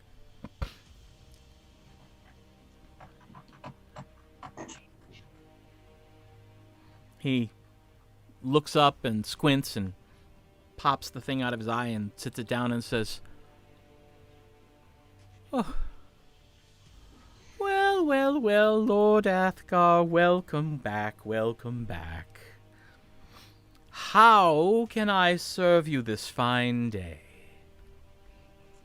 "Oh, it's not me today, Everwood. It's my friend. He was interested in some of your wares." "Oh, very well, very well. Welcome to the Ruby Brooch. Thank you. I am Everard Shelley. I'm How Arimynn. may I? It is a pleasure to meet you. Any friend of Lord Athgar's. How may I serve you this fine day?" Actually, perhaps not in the way you think. How is it you can determine the quality and value of a gemstone?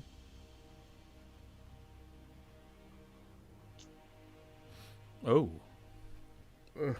It takes years of training and research and experience. It's all about learning to see the imperfections in stone. It's not something that can be described easily. It takes a discerning eye and knowledge of the physical makeup of the different valuable stones. This helps immensely. It is a device that a certain gnome traveler who occasions the edge crafts. It does what a spyglass does, but it does it in much greater intensity at a much shorter distance. And can you tell me what to look for if I had such a device? He looks at Athgarr, and Athgarr just kind of motions to him like, go do it. And he's like, of course, yes, come here. Put this up to your eye, and well, I don't know if you'll be able to do this, but ideally you open your eye wide and you press it in, and then you sort of squint your eye, and it will hold it in place. If not, you can just hold it yourself for now. For example, he looks around under the counter and pulls out a green gem, and then pulls out another green gem. To just the casual eye, they look exactly the same. Okay. He says, you can see almost identical, at least on the surface. Take this and examine the two gems and see if you can discover a difference. I do that. All right. Look at it very closely. Make an investigation check. Dirty 20. Dirty 20. At first, you're seeing crystalline structure. You've heard about this sort of thing, but this is the first time you've ever actually seen it with your own eyes, because this thing magnifies just incredibly high magnitude. But as you start looking, you notice that in the crystalline structure on one gem, there are places where some of the layers, it looks like, cross, while in the other gem, they only meet.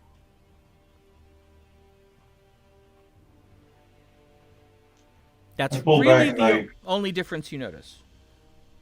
I pull back and I say, tell him what I saw. Okay. With the crossing and the meeting striations. What a good eye you have. Not many who are not trained can notice that sort of thing. Yes, what you are seeing is the strata within the gem itself, and where they cross, that is actually a fracture. The strata are supposed to meet like the corners of a building. When they cross, it means that something has forced them beyond their natural growth patterns, and thus the gem is less structurally sound, thus lowering its value. So I take the one that was the better quality. I say, how much for this? That one would be 50 gold. I pull out the 5 platinum pieces and I hand it to him. Oh. I figured since you gave me the lesson, I'll give you some of my business. Well, excellent. I now see why Lord Athgarr brought you to me. You are clearly a man of intelligence and good breeding. Well, I appreciate that. Let's go see if the girls are done, Athgarr. Very well. Thank you, Everwood. Oh, my pleasure as always, Lord Athgarr. Have a wonderful day.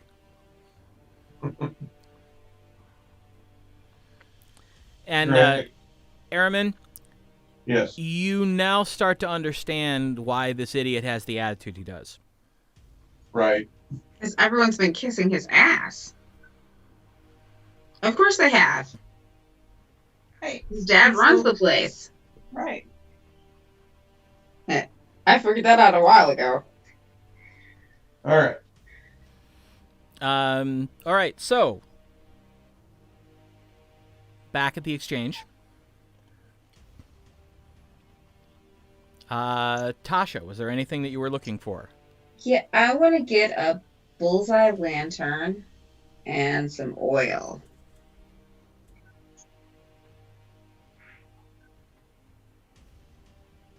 All right.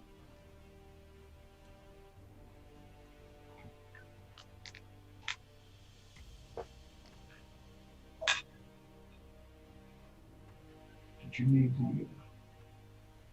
Sure. I've never heard of a bullseye. I had to look that one up. That's pretty cool. Like focuses it, right? Yep. All right. You find one. Very good condition. Very well made. The price tag says that it's 12 gold. And the oil is a silver a flask. Okay. Okay.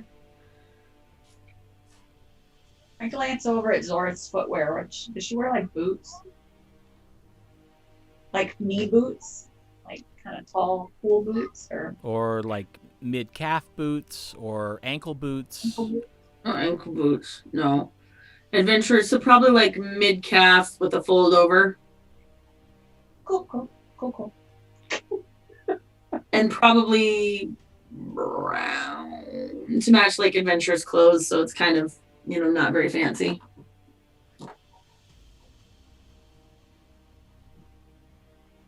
Adventuring. All right. Okay. Let's You- for some black. You don't know what size I am. How could you possibly look for shoes? I'll walk next, put my foot up next to hers while we're talking. Is that an emerald? No. No, that's just green quartz. It's very high-end green quartz.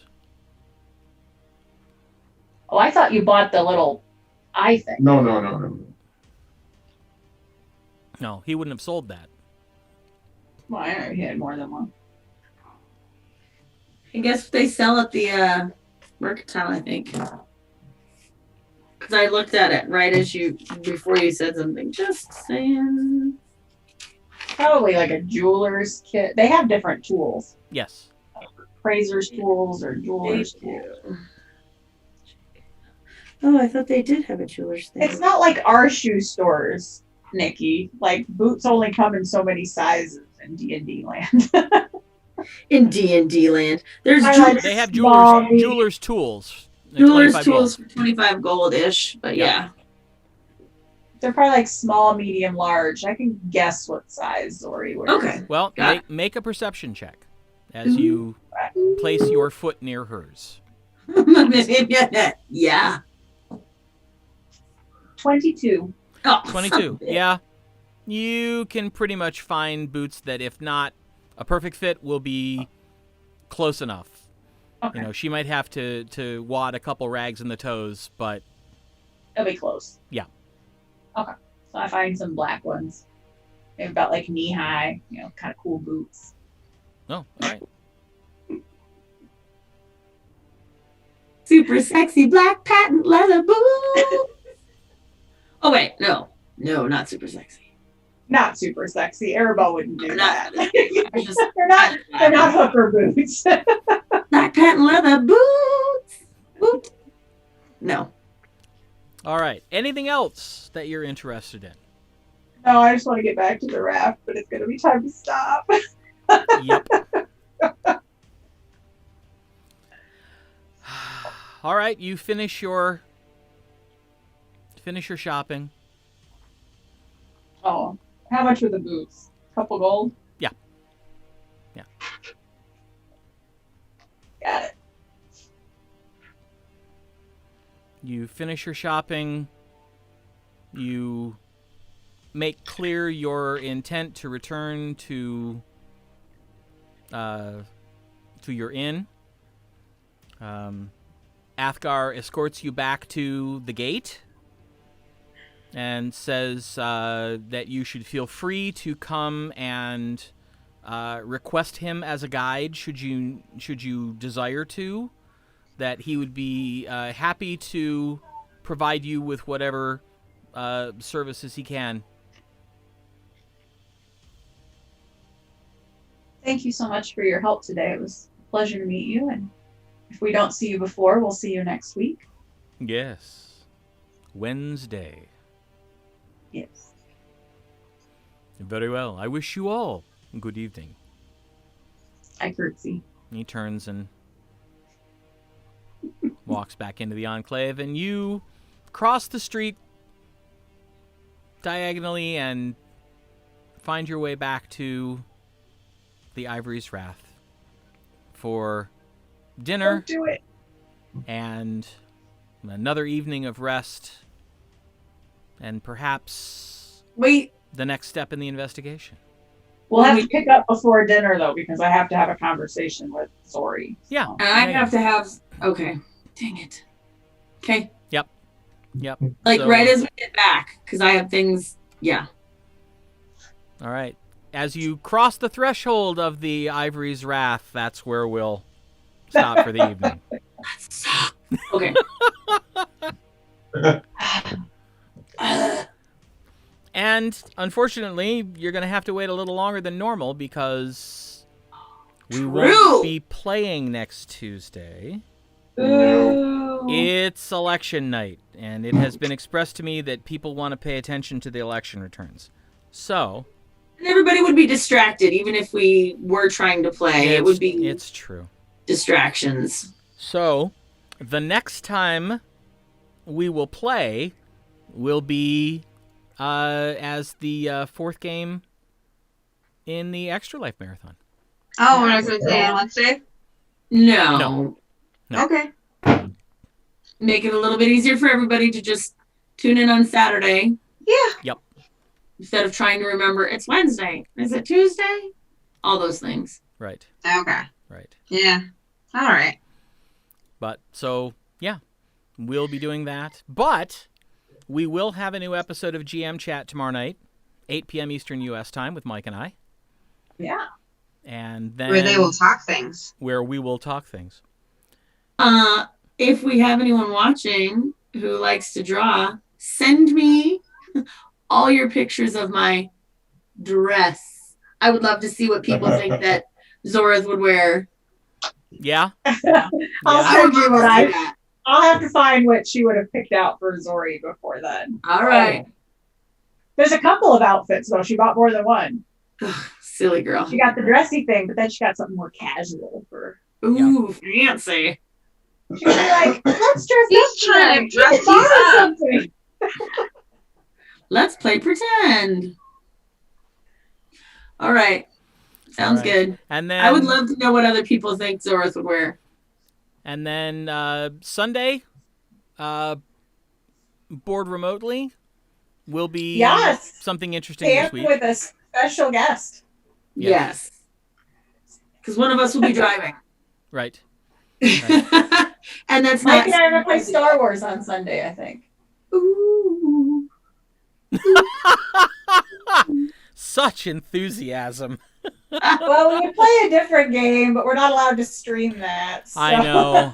I know. I keep waiting for them to go, we've reached a licensing deal. And I'm going to be like, we're playing that next Sunday. Yes. Yeah. Right. But But I think not I yet. can convince Mike to play Star Wars with me. So All right. We will And do that. yeah, so have a wonderful rest of your week. We have Halloween coming up this weekend, of course. Woohoo! I will So, also be driving. Yes. Boo. This is Um, the first Halloween I will not be like dressing up, taking care of the trick or treaters. This is like the main Not first. a whole lot of trick or treating going on this year, though. No, I know. Yeah. That's what I'm saying. Yeah, It's pandemic world. The meme I've seen that makes the most sense is somebody said, "Yeah, this year I'm just going to yell trick or yeet and just throw full-size candy bars into the street." yes, yes. I've thought about it, but I'm not I going to be saw this home. video on YouTube. This guy, what he did, he built a chute from the top of his porch down to the bottom, and had a little thing for the kids to hold their bag, and he'd send the candy down the chute. Nice. Like, that's I love it. brilliant. I would dig Some that. people I are would doing, totally like- dig that, but I'll be driving. Costume parades and they'll go down the street in their costumes, but like the families will be apart so the kids can show off their costumes and stuff. Oh, Yeah, well, it's going to be weird, but what in pandemic world isn't? everybody's Trick or treating's overrated. When Josie was about 10, I just started bribing her. I'll take you to the store and buy whatever candy you want. rude. But then she got a couple years older, and then she wanted to go back trick or treating with her friends again. But then I didn't have to take her. Yeah. Right. One thing, Bribery works every time. one thing to not forget. Also, very last thing. I believe it is fall back this weekend. It is. It is. Yeah. It is. Like we need Yeah. an extra That's hour of 2020. Oh, I like the extra hour of sleep. Not that Yes. it works. So Yes, that's- Sunday, just make sure that you're checking your phone should update on its own. So I thought it was next weekend. So No. No. It's this weekend. Yeah. All right. So remember, stay safe, stay sane, wear your mask. Now more than ever, apparently we're hitting the third surge of the coronavirus. So now vote. more than ever, remember to wear your mask and vote. This is going to be kind of a weird cross promotion, but several of us are involved in a streaming radio station, and if you go to sorradio.org, there's information right on the front page, all the information you need to know about voting, and if you need a ride to the polls, there is a site that is literally just for organizing that. And the links are both there at sorradio.org. you know what you didn't include was the pizza to the polls thing. I'll have to remember that. Just don't let me forget because I want to do that. You can send pizza to people online at the polls. Oh, Yeah. that's awesome. Yeah, for every $20 you donate, that's a pizza that gets sent to a group of people standing in line at the polls. And That's hilarious. this is all over the Like country. 5 pizzas is a good amount. Yeah. To see if Don't they're give me doing that look. Yeah. I can't stand at the polling places myself. I can give you all the looks I like. Oh, I can hear your sass all the way over here in Colorado. Good. Yes, there's I a know, reason right? for that. It reaches further than that. I know. All right. That's awesome. Bye, guys. All right. Have a great week and a half, and we'll see you for more adventures in the lands of Aecathan on November 7th for the Extra Life Marathon. Have a safe Halloween. Yep. Good night, everybody. Night, y'all. Night.